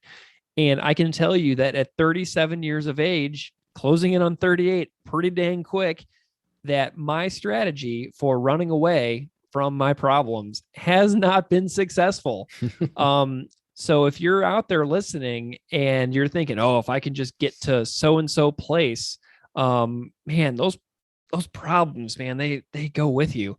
And I've always been safe. Like I've never been unsafe in my moving. So it's like, I'm not trying to be flippant here about the fact that people move for very specific reasons, but I was moving for very, just privileged, shallow reasons. And so I've done this getting in my car and driving away on many occasions. And something else that troubles me about this lyric is inflation, Keith. Inflation. Yeah. $10 is practically useless here in the year 2021. This would be like, I'll take my last $1,000 just as far as it will go. I was like, oh my God, you can't even get a sandwich and a bag of chips for $10. So it was a big yikes moment for realizing inflation. The fact that Jeanette Napolitano used $10 as the example in this song in 1986. Well, I agree. I think these first lyrics are pretty great, and getting older, having now actual responsibilities, Oh my God. especially with the last year and a half. I have a feeling like the time of my life when I can just take off and put things on pause, that itself is on pause, that I can't really do that anymore. And that feeling is a little claustrophobic. While I don't necessarily feel like weighed down, it's just like, I'm not going to be able to do that really for a while. So I've never spent so much time stuck inside like I have since March of 2020. And I miss being able to head out to like Western Michigan with my wife, or down to like Nashville or Bloomington, Indiana, just for a long weekend away. I mean, even in 2019, my wife and I just decided to drive to Vermont just to stay at an Airbnb, to hike, to explore new places. So I think the mobility is very palpable in this song, and it makes me feel a little nostalgic, but also, like you said, in a way, still thankful that I have been able to just go like, hey, do you want to go somewhere this weekend? Yeah. And just take off for a bit. Yeah, love it. Let's get into this next line. And if I had the choice, I'd take the voice I got because it was hard to find. I'm going to read that again because that line It's so good. Is perfection. It's really good. If I had the choice, I'd take the voice I got because it was hard to find. Oh, I have goosebumps, like literally right now reading that. I've come too far to wind up right back where I started, and they tell me who I should be. I'll never let those monkeys make a mess of me. I give all I am, and it's all I can do, but I'm true. And I in that interview, man, with you and Chris, I picked up on the fact that Chris loves that line too. I'd take the voice I got because it was hard to find. He specifically mentioned that line. And the idea of having it be hard to find your voice is excellent and vivid. As I've said on this show before, I am super duper conflict averse, and it's something that has caused me real issues throughout the duration of my life for not dealing with problems much, much faster than when I identify them, because I will identify a problem and I will sit with it for so long and I will feel voiceless, be able to express these things, which is very strange for me to describe on a podcast where I do nothing but blather on for hundreds of hours. But like, in challenging, very personal moments where I don't really see an avenue through solving a conflict, my voice disappears and I become a different person. So that first line is like, Greg, you're 37. You're growing still. You can do better at these moments, and this voice you're learning to channel and hone, you can still do this. So I'm telling myself, like, I'm using this as like a rallying cry for myself that I can do better at these things in the future and take them into future relationships with people that have yet to even enter my life, and then the people that are currently in my life that have been here a long ways, and that I'm trying to work through some stuff with. You know what I mean? Yeah, right on, Greg. I keep thinking how becoming comfortable with yourself is an ongoing process, isn't it? Like I had real self-confidence, I think, for the first time in my late 20s, and I've struggled to get to some place of acceptance and loving of myself since then. But the voice we got, I see this as like the actual voice, like the sound of it, like the my body and my familiarity or acceptance or whatever issues with that. Um, but I also hear the voice in this song as the various roles that we hold. The sound of my voice on a video I record from my class or on this podcast. Yeah. Also, the voice being the reach I have to either young people or to listeners of the show. And I think that is actually pretty inspiring to think about, and it's easy for me to overlook. So I think the confidence in this song is something that I admire and I try to aspire to. Yeah. Yeah. Well, Keith, we've got this closing line here, and I don't really have any additional thoughts on these lyrics, but I just want to give attention to them. So it says, one more sunset, lay my head down, true. One more sunrise, open my eyes up, true. And then they talk you up, and then they talk you down, and you begin to doubt. Sometimes the reasons seem so very far away, but I'd stop breathing today because if I can't walk proud, I'd rather walk away. I do all I am, and it's all I can do, but I'm true. I'd give all I am and I'd give it to you. True. So true. And it's just beautiful, beautiful. And they talk you up and then they talk you down. And I can't help but think about, like the recent example of like the Olympics that just happened. And, like Great point. The world famous gymnast Simone Biles, opening up about her own like personal struggles within her profession, and having everybody just venerate her endlessly for years and years and years until she needed to do something that didn't fit the narrative of what other people needed from her, and then all of a sudden it's just hate filled horrendousness and mistreatment. So that's just an example of how we all have a role in other people's lives, and when we can't be what they need us to be, sometimes we have to disappoint them, and how hard that is to do it anyway when you're just like, well, if I just do XYZ and I don't disappoint all these people, surely that'll be better, right? And it's not true.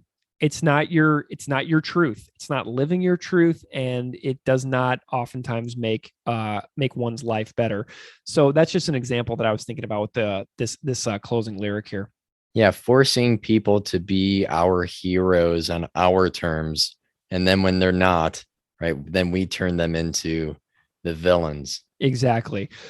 Well, Keith, I want you to pick the next song. Do you want to talk about the lowest of the low next, or would you like to talk about Code of Honor next? How about lowest of the low? We'll keep it with like that almost a different outlier style and a different genre. Sounds great. Well, did some research on the band. The Lowest of the Low is a Canadian alternative rock band formed in 1991 in Toronto. They were an influential band on the Canadian alternative music scene in the 90s, and their most successful album is, in fact, Shakespeare My Butt, which Chris was like, I think it was called Shakespeare My Butt. And yes, in fact, it was. If I ever get to do a bar trivia night again, that's going to be my trivia team name. Shakespeare My Butt. So I found that to be hilarious because Chris was uncertain about that when you two were talking. He's like, I think it's called Shakespeare My Butt. And it is. And but Gamble is not on that record. Gamble is track 5 on Lowest of the Low's 1994 only major label album from A&M Records, and the record's called Hallucigenia. And the singer of Lowest of the Low is Ron Hawkins, who appeared as a guest on our sibling podcast, Sounds Familiar, a Weaker Thans podcast. Oh, cool. Yep. So Ron Hawkins from Lowest of the Low was on M's show, Sounds Familiar, a Weaker Thans podcast. And Ron was on the Pamphleteer episode of that podcast. So if you want to go check out Ron Hawkins from Lowest of the Low in conversation with Sounds Familiar, a Weaker Thans podcast, be sure to listen to the Pamphleteer episode.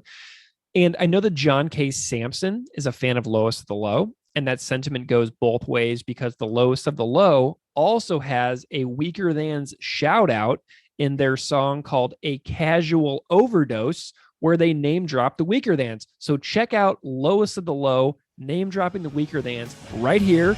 So we are both overcome. So we join our trembling hands and clap for the weaker thans. Drink to our personal Lord. Though we don't make So that was pretty cool. And in 2009, Chris Hanna wrote in the liner notes of the PDF from the Recovered EP. He said, this was a song by the influential 90s Canadian rock band Lowest of the Low.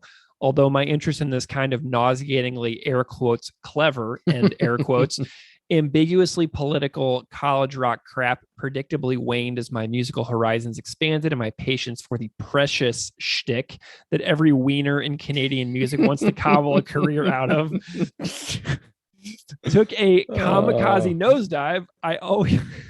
I always thought that singer-songwriter Ron Hawkins did it better than anyone else, and I still like this song. Hence our attempt at this abridged version recorded during the Less Talk More Rock sessions. Right. That's Geordie Boy singing backups there too for anyone keeping score at home. The backing vocals on this are absolutely awesome. They're really good. Jord is an angel. He is just so beautiful back there backing up Chris on this. Because at first I was like, that's got to be John K. Sampson. And then I read the liner notes and I was like, Jord is like a singing angel back there. But those liner notes were absolutely hilarious. And, the precious shtick quote is just too funny. But I would like to note that Propaganda does have an abridged version of this. They cut out an entire verse out of the original. So the original lyrics have an extra verse that reads, check the track sheet when you're all alone. Sunday morning, a pistol by the phone. It's a gamble and your fingers burn from the last time that you flew and bled, and the shadows that you walk around will still be there when the sun goes down. Venus flytrap, 20 years now. So those lyrics appear in other forms throughout the rest of the song in the original and in the cover. So I think that Chris sort of took out this section because it was almost repetitive in a way, and just kind of condensed the song itself.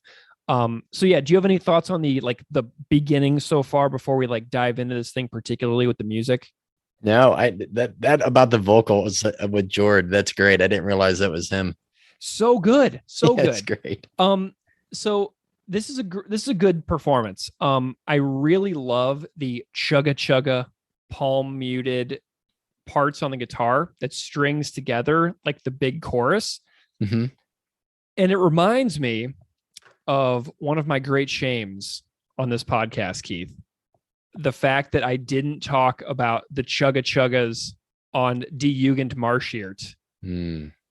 It is my endless shame and embarrassment that I didn't talk about those children already belong in that Die Jugend episode, because that's my favorite part of that song is the and I didn't talk about it. That's what comes to mind now. In Die Jugend. So whenever I hear Chris do those on this song in this cover, I was like, this reminds me of the Die Jugend episode and how I failed so tremendously and so completely to talk about the chugga chuggas.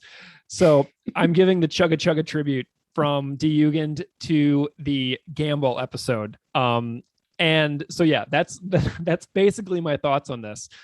Musically, what do you got? Yeah, well, this is also an outlier cover. The lyrics, the tone, and the band.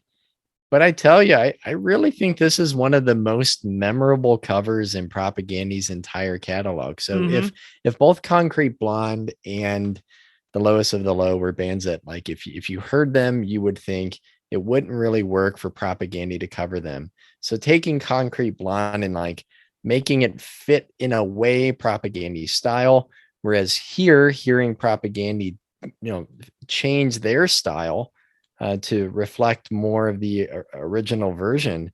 I think it just really shows again how dynamic the band is. This cover is really bright, but it also seems to be kind of moody. Yeah. I really love the chugga palm muting all Yeah. throughout it. I think they're really unique lead guitars throughout, especially around like the second verse or so. The drums are fun and complex, and this really sounds so different from so much that the band has released, even if it's an EP or a B-side or however you might not, see it as a song on one of their studio albums. It's really a memorable and unique cover that I would guess that is a big hit with most listeners, with most people who've heard it.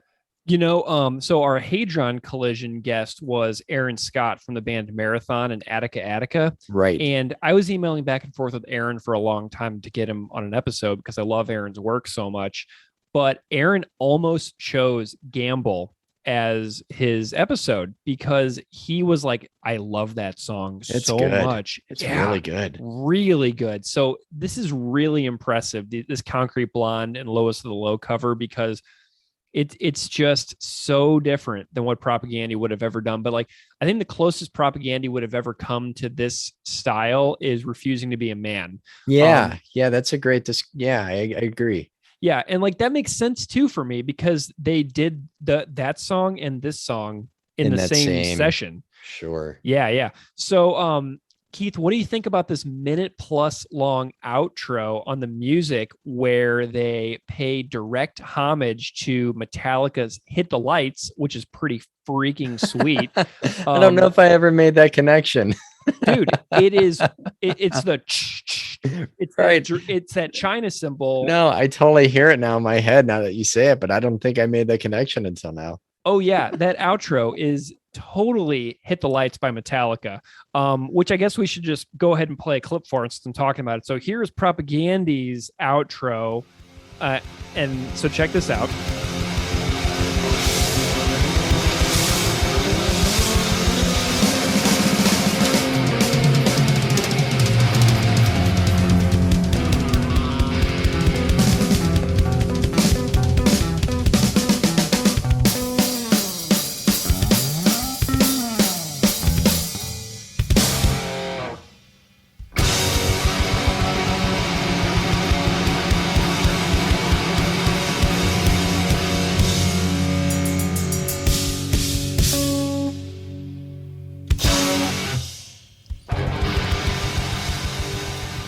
And here is that other super famous band, which I'm not going to say again because our podcast will probably be taken off the internet.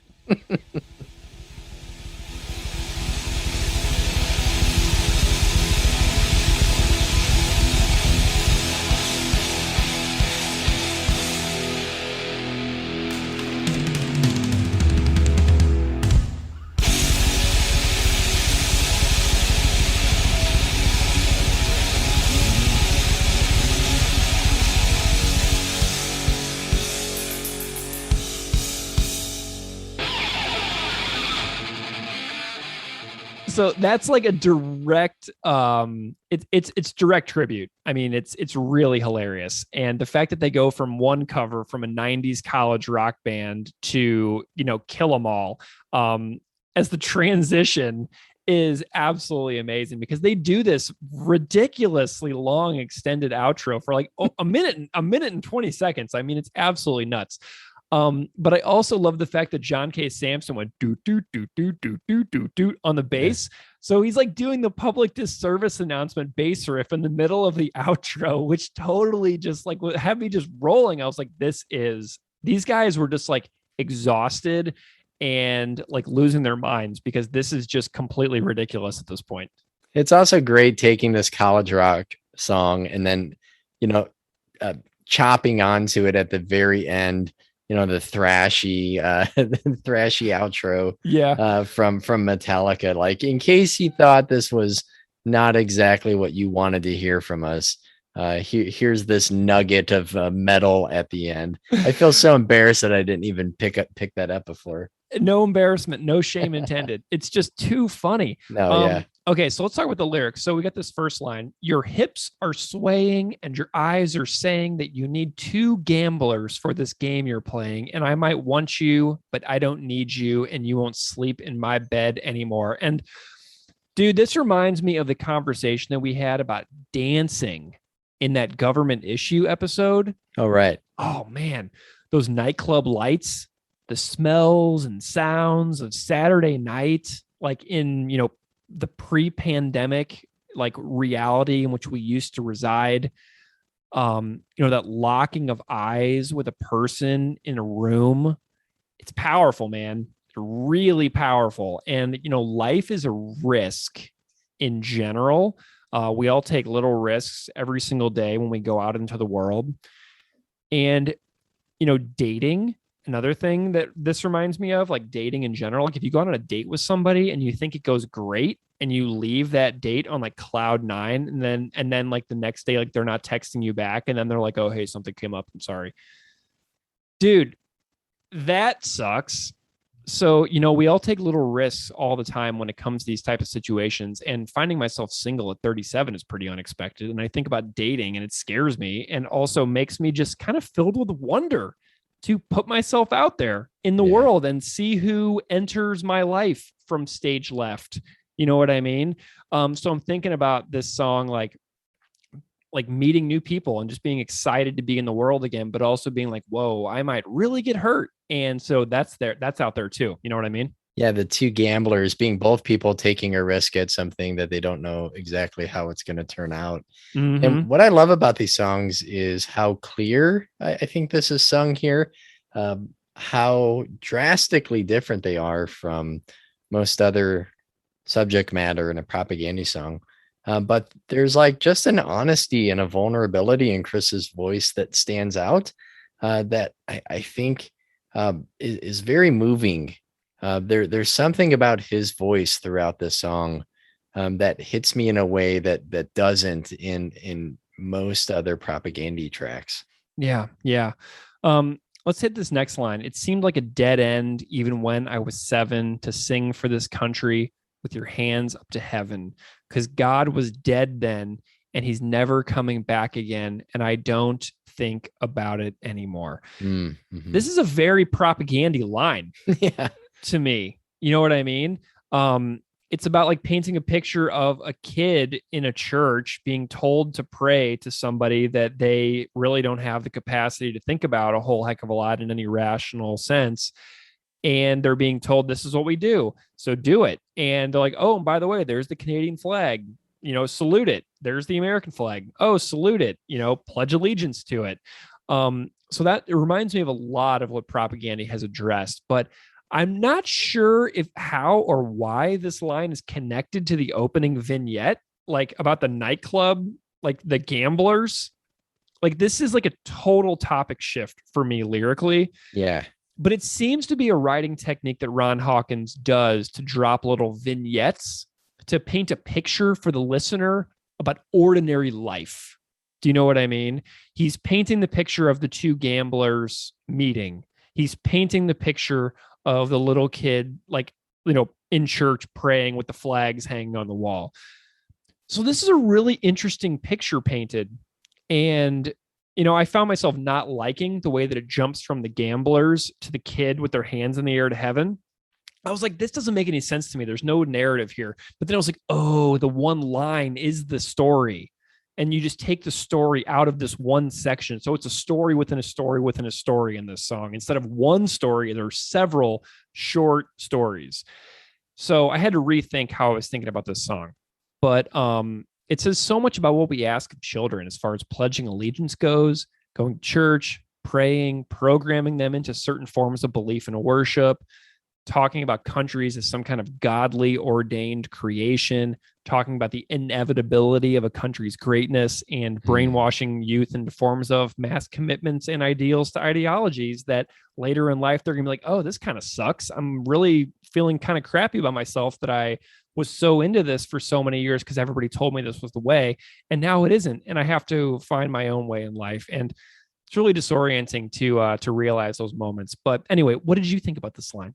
Yeah, I think those are great remarks, Greg. The song does pivot from this lonesome heartache lamentation, pining for a night with someone, but also where that the physical relationship is could lead to emotional consequences. Mm-hmm. The lyrics are really lucid and vivid. And in the second part, I get visuals, pictures in my head of kids from that like documentary Jesus Camp. Oh man, that's a Right? great. They have like their Yeah, eyes yeah, closed and they're crying, or photos that go viral for the wrong reasons of yeah. children saluting fighter jets and tanks.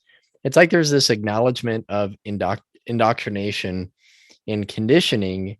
And then it seems to say at the end, like not dwelling on that upbringing by either family or society or both, and shedding that and moving on. And then if earlier in life the person wasn't questioning things, maybe as they're older, if it is in this bar scene or somewhere else, maybe tying it together, that they're starting to see the impact or consequences of their actions a little bit more. I don't know if that's an actual connection, but I do agree that there seems to be like these pieces of different stories together, and how they all fit.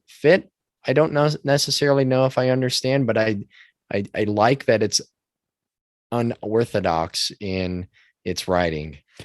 Yeah, and something about Lowest of the Low. I played that clip from the song A Casual Overdose earlier, and Ron Hawkins has a similar style of writing vocals where he goes from section to section. So I think that's just kind of who he is as a writer, which kind of, listening to more of their material made me appreciate this a little bit more. But Greg, yeah. it reminds me of what you said regarding John K. Samson's writing. You gave almost like a sample activity when you were talking about a coffee cup on the desk and looking Yes. around the room and looking for these objects to build a visual story. And maybe just thinking back to different pieces of your life and even the present, to pull those things together. So that comes to mind from how you talked about the weaker thans and John K. Samson's earlier stuff. Yeah. Oh man, that's a throwback. When we did those gifts and anchorless episodes and letter of resignation, that feels like a million years ago, doesn't it? It does. Oh man. So then we have this next line. It's a gamble and your fingers burn from the last time that you flew and bled, and the shadows that you walk around will still be there when the sun goes down. Venus flytrap, 20 years now. So I guess the band did this like 2 times in the original version that Propaganda sort of cut out. Right. Because that sort of overlaps with what I said earlier about the removed section. But this talks about the cyclical nature, to me, of relationships and how we tend to get sucked into challenging relationships from which we cannot extract ourselves for forces that are inexplicable to us and our imperfections, right? So some people create an orbit or a force that draws us in with a certain personality trait. And when we get lured back in, we touch and we get burned because we know we shouldn't go back. We know we shouldn't get lured back, but we do. And then we get burned again. And then we realize, ouch, I've been, touching this relationship for 20 years now, and it hurts me, but I keep doing it, and I'm going to do it again. I just know it. Ugh. Sigh. You know what I mean? So that's kind of what I'm thinking about when it comes to this particular verse, is how many times we go back and get burned again and again and again and again, and how many times it takes to actually fully extract ourselves. Yeah, keen observations, whether it's a friendship, family, or an intimate relationship. That Venus flytrap is a pretty sharp metaphor for the lures that draw us in. They're deceitful and probably harmful. And in this case, a person who seems to expect that as time passes, things might change, but actually coming to the realization that it's probably just going to stay the same. Yeah. So then we have this next line. The chance is just as fat as a union bureaucrat that the life you want to live ain't the one you're looking at. That's so good. It's great. And it's a pretty interesting move to rip on a union bureaucrat. as a rock band. You know what I mean? Because in the past, rock bands have been thought of being as like so pro labor and things like that. Sure. So like to be like, ooh, union bureaucrat, zing, in this song is kind of a brave move. But the image makes a lot of sense if you think about it. So picture a paper pushing administrator at age 48 realizing the shortness of life as they finalize a PowerPoint or bind an annual report. Yeah. And realize how fast the years pass. And what's so insane is how the more banal your life is, the faster the time goes. If all you ever do is sit at one desk forever, the time goes by in the blink of an eye, because you're not, filling your days and your time with special and memorable and unique experiences that you will carry with it. Like you could go like do something for the first time on a Wednesday. You know what I mean? Like you could jump out of a plane on a Wednesday, or you could sit at your desk at a Wednesday. Which Wednesday are you going to remember in 50 years? It's going to be the unique experience, not the one that you were at your desk. So that's kind of an interesting thing about the realizing that I'm living this life that I don't believe in. And oh my God, my time is passing me by. I better get with the program here if I'm going to be looking back on this as my days end with any kinds of fulfillment instead of immense regrets. Yeah. Yeah. And I think this really reminds me a lot of equal parts like Woody Guthrie, Bruce Springsteen, or Ani DeFranco. It's really well phrased and it's structured with just a hell of a punchline. Yeah. And to me, I see a little differently. I think it calls into question, at least in part, where power often resides, and sometimes in the mundane or the innocuous positions that we tend to overlook, like school board members or union reps, and some others come to mind. People who might claim to represent the welfare of the people while maybe making decisions based on their own vested interests. So, like the members of the teacher union in my district are willing to take drastic action to bring about sustainable, systematic change for the community, for students and for teachers. And not surprisingly, the union president, who is a teacher who makes as much as an administrator, is not on board with our proposals like referendums. So it kind of makes sense that like where that entrenched power might be, they don't have a reason to upset the system because their roots go deep enough. And why would they bite the hand that feeds them? The chance is just as fat as a union bureaucrat, that the life you want to live ain't the one you're looking at. It's more risking a brave cell than any Vegas hotel. And you can't find the fifth boss. No, you can't find the fifth boss. No, you can't find the fifth boss anywhere. Oh man. Well, that was a nice discussion on Gamble. What a fascinating cover. Like the more we talk about these, the more intrigued I am by these songs. You know what I mean? Yeah. And I've liked them all more and more, like just immensely, because these are never been songs that I've really listened to a ton. And then really listening this week, it's like, man, this is so much better than I realized. So let's talk about the last song here. What price will you pay?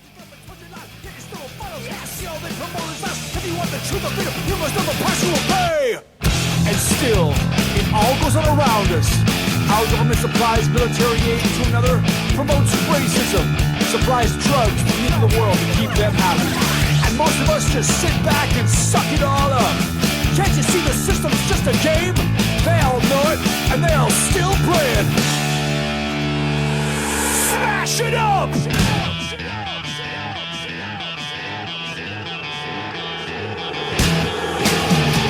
This is no game! This is your life! The price you have to pay! May hurt you more and more, we say, but tomorrow the suffering will have gone!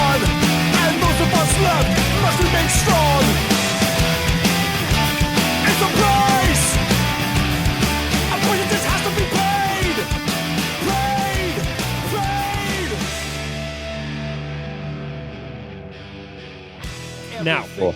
I'm going to say right off the bat that the other two covers, Gamble and True, I have loved those songs since the first time I heard them. Okay. Cool. Yeah. So I love those songs forever. But when the recovered EP came out in 2010 and I listened to What Price Will You Pay, I was like, I absolutely hate this song. Oh, interesting. Yeah. Yes. So I am saying here now that the only reason that I now love this song and appreciate it is because we do this podcast, because this is an insane song. Okay.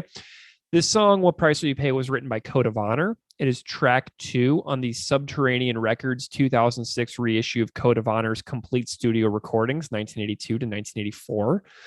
The San Francisco Weekly had this to say about the band upon that release in 2006. So this is from San Francisco Weekly. Though it never achieved the same level of international notoriety as contemporaries like the Dead Kennedys or Subterranean Records label mate Flipper, politically charged local hardcore outfit Code of Honor produced some of the most bracing radical punk music to emerge from San Francisco during the early 80s heyday of the Fab, Mab, and the Farm.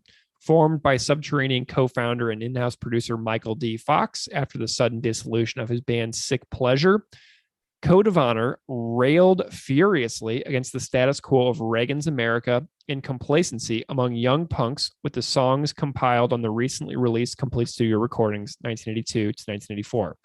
The invective spewed by singer Jonathan Christ on Call to Arms anthems What's It Gonna Be and People's Revolution may be dated to references to El Salvador and then San Francisco Mayor Dianne Feinstein, but his anti-government venom perfectly matches Fox's corrosive guitar and the pummeling, intricate rhythms of bassist Dave Chavez and drummer Sal Paradise. Flashes of experimentalism in earlier songs like the funky Minutemen-style breakdown on Death to You flowered into full-blown hardcore weirdness on the band's sole full-length album Beware the Savage Jaw, an effort that confused punks of its time while foreshadowing the sound of things to come with abruptly shifting tempos and more sophisticated sonic palette. Here's hoping this long overdue reissue brings Code of Honor some of the credit it deserves for expanding the horizons of underground music. Now, Keith, what I want to know, I'm going to read this line here from that review. An effort that confused punks of its time while foreshadowing the sound of things to come with abruptly shifting tempos and more sophisticated sonic palette. What band does that remind you of? Right. You know what I mean? Dude, it's Potemkin City Limits. Yeah. Like that line could totally be applied to the release of Potemkin City Limits. You know what I mean? And I have got to say, Keith, that I listened to an hour and 10 minutes of Code of Honor last night while I was thinking about this episode. And I'm going to say something real crazy here that maybe I'll get some pushback on, but I like Code of Honor more than Black Flag and probably more than Dead Kennedys. And that record is so good. And I am so embarrassed that when Propaganda put out this record in 2010 with this song on it, that I was like, this is crap. And I just was like, I never listened to it again. Sure. But I don't know, man. And I know that that's a big statement saying I like it more than Dead Kennedys and Black Flag. But like, because I've been listening to Dead Kennedys for years and years, and I've never really come around on Black Flag all that much. I love seeing Flag live. Oh my God, those shows are so good. But the records just like, So anyway, but this Code of Honor record is absolutely amazing. And anybody can find it on YouTube. You should totally listen to it. Maybe you can track down one of those reissues. It is so good. And the singer Jonathan Christ died in 2009 due to complications of pneumonia. He had successfully survived a brain tumor, but the chemotherapy and steroids depleted his immune system, and he died in 2009. So yeah, what are some of your beginning thoughts here? You know, being a band that I wasn't familiar with, And going back and listening to a couple tracks, not enough. Like I didn't listen to them as much as you did, but Dead Kennedys and the Minutemen were the two bands that stuck out. So the fact that you read them, I felt somewhat like I vindicated my ability to describe music in a way. But I totally think that those two come to mind with anger and experimentation and the willingness to just kind of throw off the listeners in ways that they wouldn't expect, doing something completely different. I think that description definitely fits what I've heard so far. And Chris in 2009 wrote some more in that PDF liner notes from the cool. record. And he said, we recorded this relatively obscure Code of Honor song during the Less Talk More Rock sessions, but due to time constraints, didn't complete it in time for the record. I first heard Northern California's Code of Honor on the Maximum Rock and Roll compilation album, Not So Quiet on the Western Front, when I was a teenager, and it blew my barely pubescent mind to bits. Here was a song that didn't follow any of the recurrent song structures I had become accustomed to through years of not only suffering hours upon hours of pop music blaring through my older sister's bedroom wall, but even though the varieties of underground metal that had become my primary field of study, What Price Will You Pay was jarring and disjointed, veering back and forth between spoken word passages and shouted streams of consciousness, inexplicable momentum changes, and non-sequitorial guitar riffs that didn't observe any conventions of the genre. To some extent, that's because it's from a time when there weren't any rules about what hardcore should sound like, when there weren't necessarily any stock sounds and structures to lazily and cynically defer to. Sure, not everything in their discography is this startling, but talk about an exciting discovery courtesy of a band that never got their due compared to many other contemporaries. And then he dedicated it to Jonathan Christ. So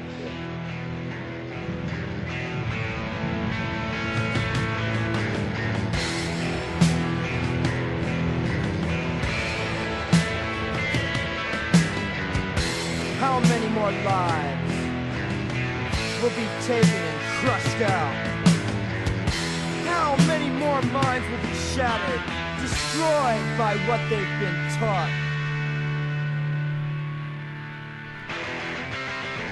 Can't you see the ball back from all the time the government from the touch ladies to a power? Can't you see what there's another side, and if you want to keep a fear, you must know what price you pay. And still, it all goes on around us. Our government supplies military aid to another, promotes racism, supplies drugs to the youth of America to keep them happy. And most of you just sit back and suck it all up. Can't you see the system is just a game? They all know it, and they all still play it. Smash it up!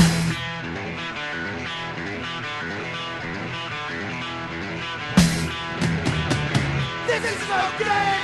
This is your life! Price you have to pay! Hey, man, do more and more each day. But tomorrow the suffering will go on.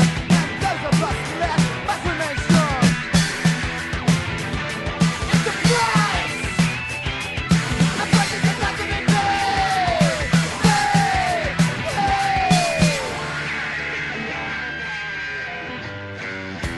Everything that our society breeds. Fascism, racism, sexism must end. I tell you what, man, the fact that the band is so experimental and like I can really tell that they believe that Chris believed in the inspirational nature of this song, because you take a person like Chris Hanna, who has gone on to do everything that he's done, and you think about him being exposed to music like this, showing him what is possible within punk rock. And then, you put on like the early 90s stuff that got so famous. So Chris knows about Code of Honor and what is possible within punk music. And then he's like, listening to the same stuff that's coming out of record labels in the early 90s. And he's like, well, Code of Honor does all of this, and maybe I don't have to be exactly like all these other bands. Right. So it's like an extra source of inspiration when you listen to stuff that is beyond just an absolutely specific sound. You know what I mean? So let's chat about the lyrics here. How many more lives will be taken and crushed out? How many more minds will be shattered, destroyed by what they've been taught? What does this remind you of? Even describing the Minutemen and Dead Kennedys, for me, the band Trial immediately comes to mind, like just hardcore lyrics that are pleading, they're urgent. There's an immediacy in the subject matter that makes it almost impossible to listen to a band like that and just relax. Like if I listen to a band like Trial, I'm like, oh, I have to do something. I have to, and I don't mean like be up and active, but like try to make a difference in some way. There's just like this trying to shake people out of complacency and the status quo, musically, but also lyrically. Yeah, and I know this came out during the first Reagan administration, but it's also like, so you think about the time and place in which this was happening.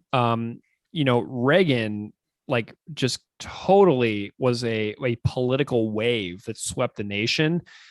But now you think about everything that's happened since with how many more lives will be taken and crushed out. Think about how many, we talked about in the Pigs Will Pay episode specifically, how many unarmed people are killed in this country all of the time and how their lives are just over in the blink of an eye, just stolen out from underneath them. For what? Oftentimes. And so I'm thinking a lot about unarmed people being, killed by American police officers in this first line. How many more lives will be taken and crushed out just due to the absolutely asinine structures and history of this country? And, that's kind of what these first lyrics remind me of. And then we have this next line. Can't you see what's all around you? All the times our government told you lies and yet you still follow. Can't you see all they promote is lies? And if you want the truth of freedom, you must know what price you will pay. What do you think about that? Yeah, I'm still trying to figure out what the price is that people must pay, like being engaged activists in tune with world events, as well as local issues, or the personal turmoil of keeping your finger on the pulse of society, democracy, and what seems to be the endless erosion of personal rights and the standard of living, or being willing to give up one's life. This reminds me of what Chris has mentioned in a ton of interviews about doing what he really thinks needs to be done. Yeah. Which every time he says that is cryptic and it's ominous, knowing however we have to right this ship, that it's not going to be an easy fix. And I also I seem to infer that what he says is not legal, what he's referring to. So it kind of reminds me of those other things that he said in interviews elsewhere. Yeah, these are tough words, and it takes tremendous attention span, tremendous care, and tremendous amounts of research to put together the pieces of what is happening in society all around us at any given time. And then you run the risk of getting it completely wrong and being, I was watching the documentary about Q on HBO yesterday, and I was like, oh my God. Because it's just so amazing to think about, like, government telling you lies, and then what path you can go down to research those lies, and how what you may find is just like equally just baffling and confusing. So this is a really confusing time for me because of the onslaught of news. And I think about when this was written, the government telling you lies. This came out like the early 80s, man. It's a totally different world to now. It's only gotten crazier and is getting crazier by the second. So this is a challenging lyric for me to think about this. And then the next line is, and still it all goes on around us. Our government supplies military aid to another, promotes racism, supplies drugs to the youth of the world to keep us happy. And most of you just sit back and suck it all up. Can't you see that this system is just a game? They all know it, and they all still play it. Smash it up. And this reminds me of the way that, bands like Propagandy and Against Me don't stick to, rhymes and verses and specific like length of like sung lyrics within songs that you might think of in other areas of pop music. And this is really cool because I feel like this is an early model for Chris's sort of unorthodox approach to singing songs that don't specifically rhyme or follow like really specific song structures. So this is sort of like an early model of what the band would like Cool. go on to do in a lot of ways to me. You know what I mean? Yeah, for sure. There's not a pattern. It doesn't look like poetry with equal length between certain lines. And, we've talked a lot already, Greg, about how relevant so many songs in Propaganda's catalogs, still are today. And I wish that weren't the case. And I wonder how long until from this song, Still It All Goes On Around Us, how long until that no longer really applies? And thinking about some of the things that are listed, that the United States is spending $778 billion a year on the military. That it's 39% of all global military spending. It just went up too. Yeah. And in 2017, the US gave $50 billion in military aid to foreign nations, or related to drugs. That the US government, I looked up a couple of details. Government officials said in 1990 that the CIA accidentally shipped thousands of pounds of cocaine into the US from Venezuela as a part of an effort to gain evidence on drug cartels. So the cocaine was ultimately sold on the streets in the US, but there were never any criminal charges were made as a result of that incident. Or so if that's the governmental example, but also the corporate element with like Purdue Pharma, who hid the addictive and harmful nature of opioids that helped spur America's catastrophic opioid crisis. They conspired to defraud US officials and paid illegal kickbacks to doctors and electronic healthcare record vendors to keep the drugs continuously flowing. They were ultimately hit with over $5 billion in fines, and most of that's going to go unpaid, because right now they're just declaring bankruptcy to get around it. So there are all of these things that it's still relevant, but it's either getting worse or it's evolved in a way that I couldn't imagine being alive in the 80s and trying to make sense of the things that we're figuring out now. Yeah. And this last line is really good too. We have this is no game, this is your life. And this is where the music gets really wild too. Chris, like, this is no game, this is your life. Right.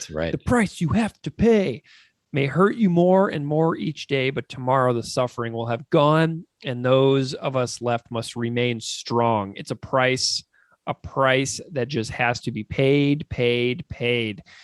And everything that our society breeds, fascism, racism, sexism, must end. So it has this thing that so often recurs in songs of bands like this, where there is this hope. So there's this massive grievance list of, this is all the ways that we suck.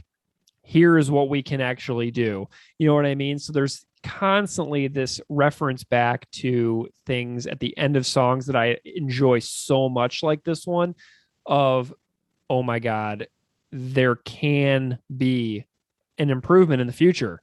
Right. It might not be enough in your lifetime, but that is true for every single human being that has ever existed, I think. You know what I mean? You see all these issues, this is where we can get to, and then this is where we are, and this is where we can go. So there's this, it ends on this hopeful note, which I just have to cling to, because you've seen my kid run through this room a couple times during our chat here tonight. And I cannot allow myself to become the completely cynical, hopeless dad that then programs her to think about the world in that way for her entire life, because she's hopefully going to be here a lot longer than me, and her situation is going to get even crazier than we are right now. Yeah, I think of two quotes that I use in my class. I do a different quote of the week every week in my classroom. And one is from Aldous Huxley. The price of liberty and even of common humanity is eternal vigilance. Mm. That, right? Remaining informed, remaining active, and not becoming complacent. But also from W.E.B. Du Bois, who said, the cost of liberty is less than the price of repression. Mm. So both of those thoughts come to mind in thinking of how to make sense of the laundry list of terrible things that from the 80s, 90s, the 2000s, and then today, 10,000s and 10s and 2020s, that we still have to navigate as a species, as people who want to only see better for the world. Even if it feels hopeless, to find hope in those other people who think the same way, and to find those areas around us where we can apply like pressure consistently, even if it seems like so much pushing back against us.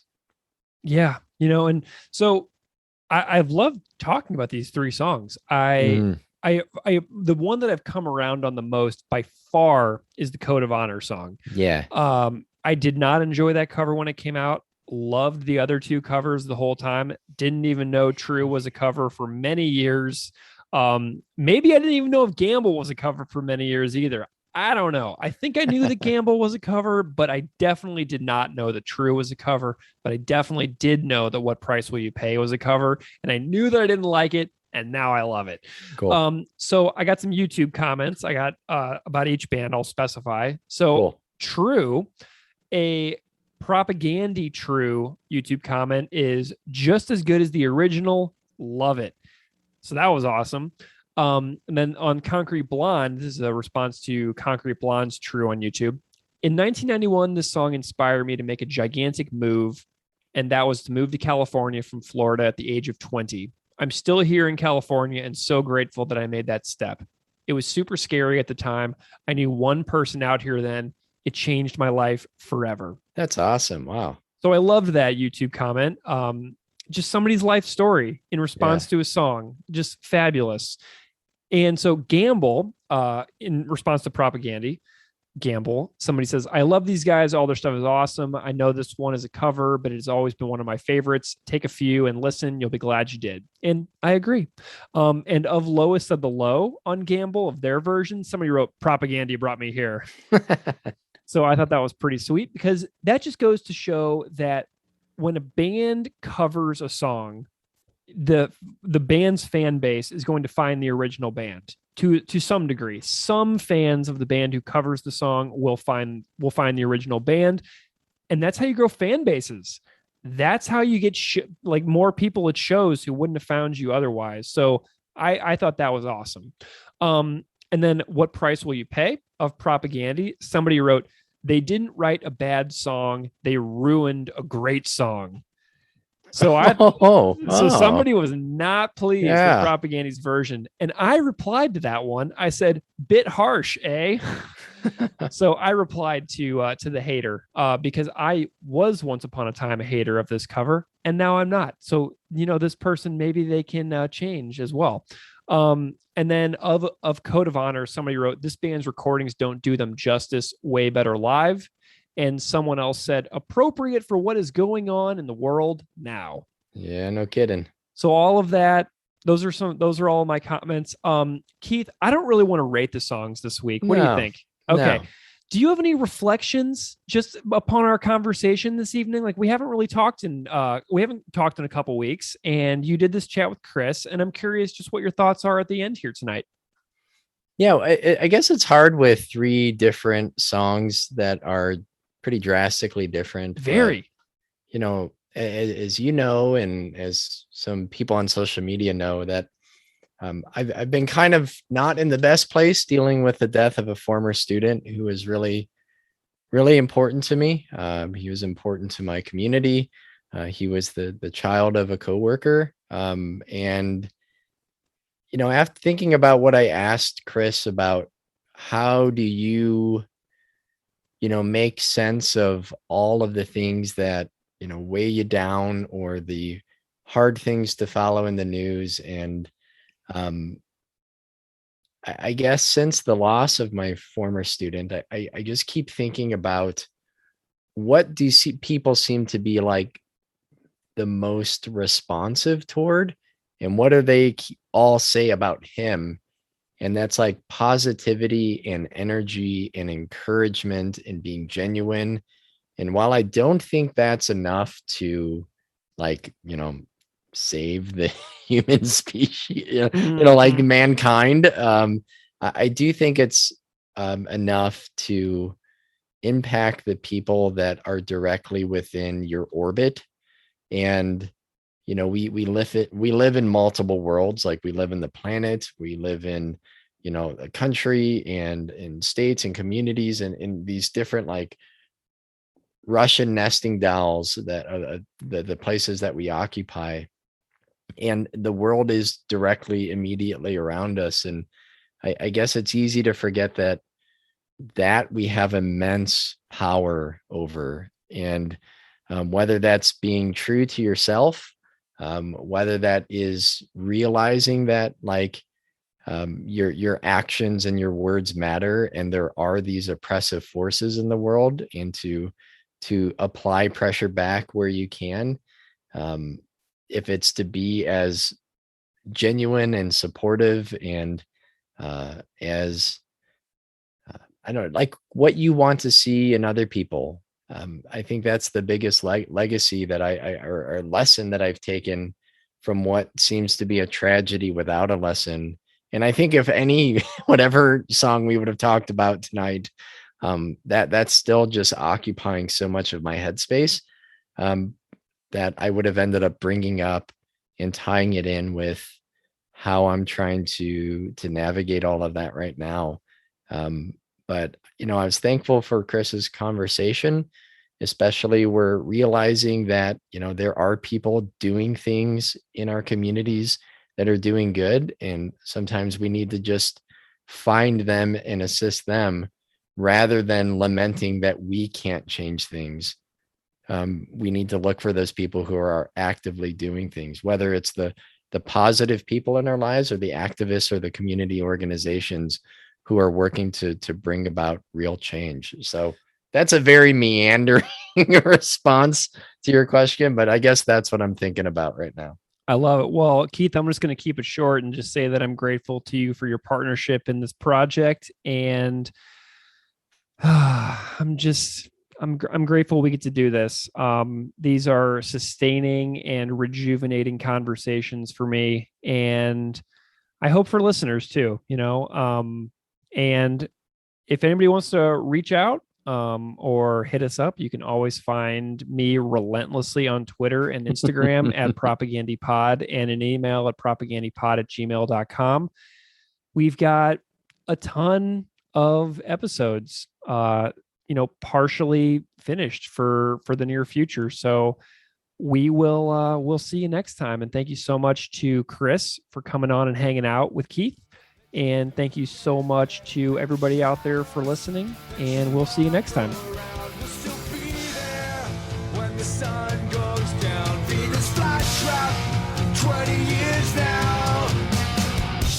And the chance is just as fat as a union bureaucrat that the life you wanna live ain't the one you're looking at.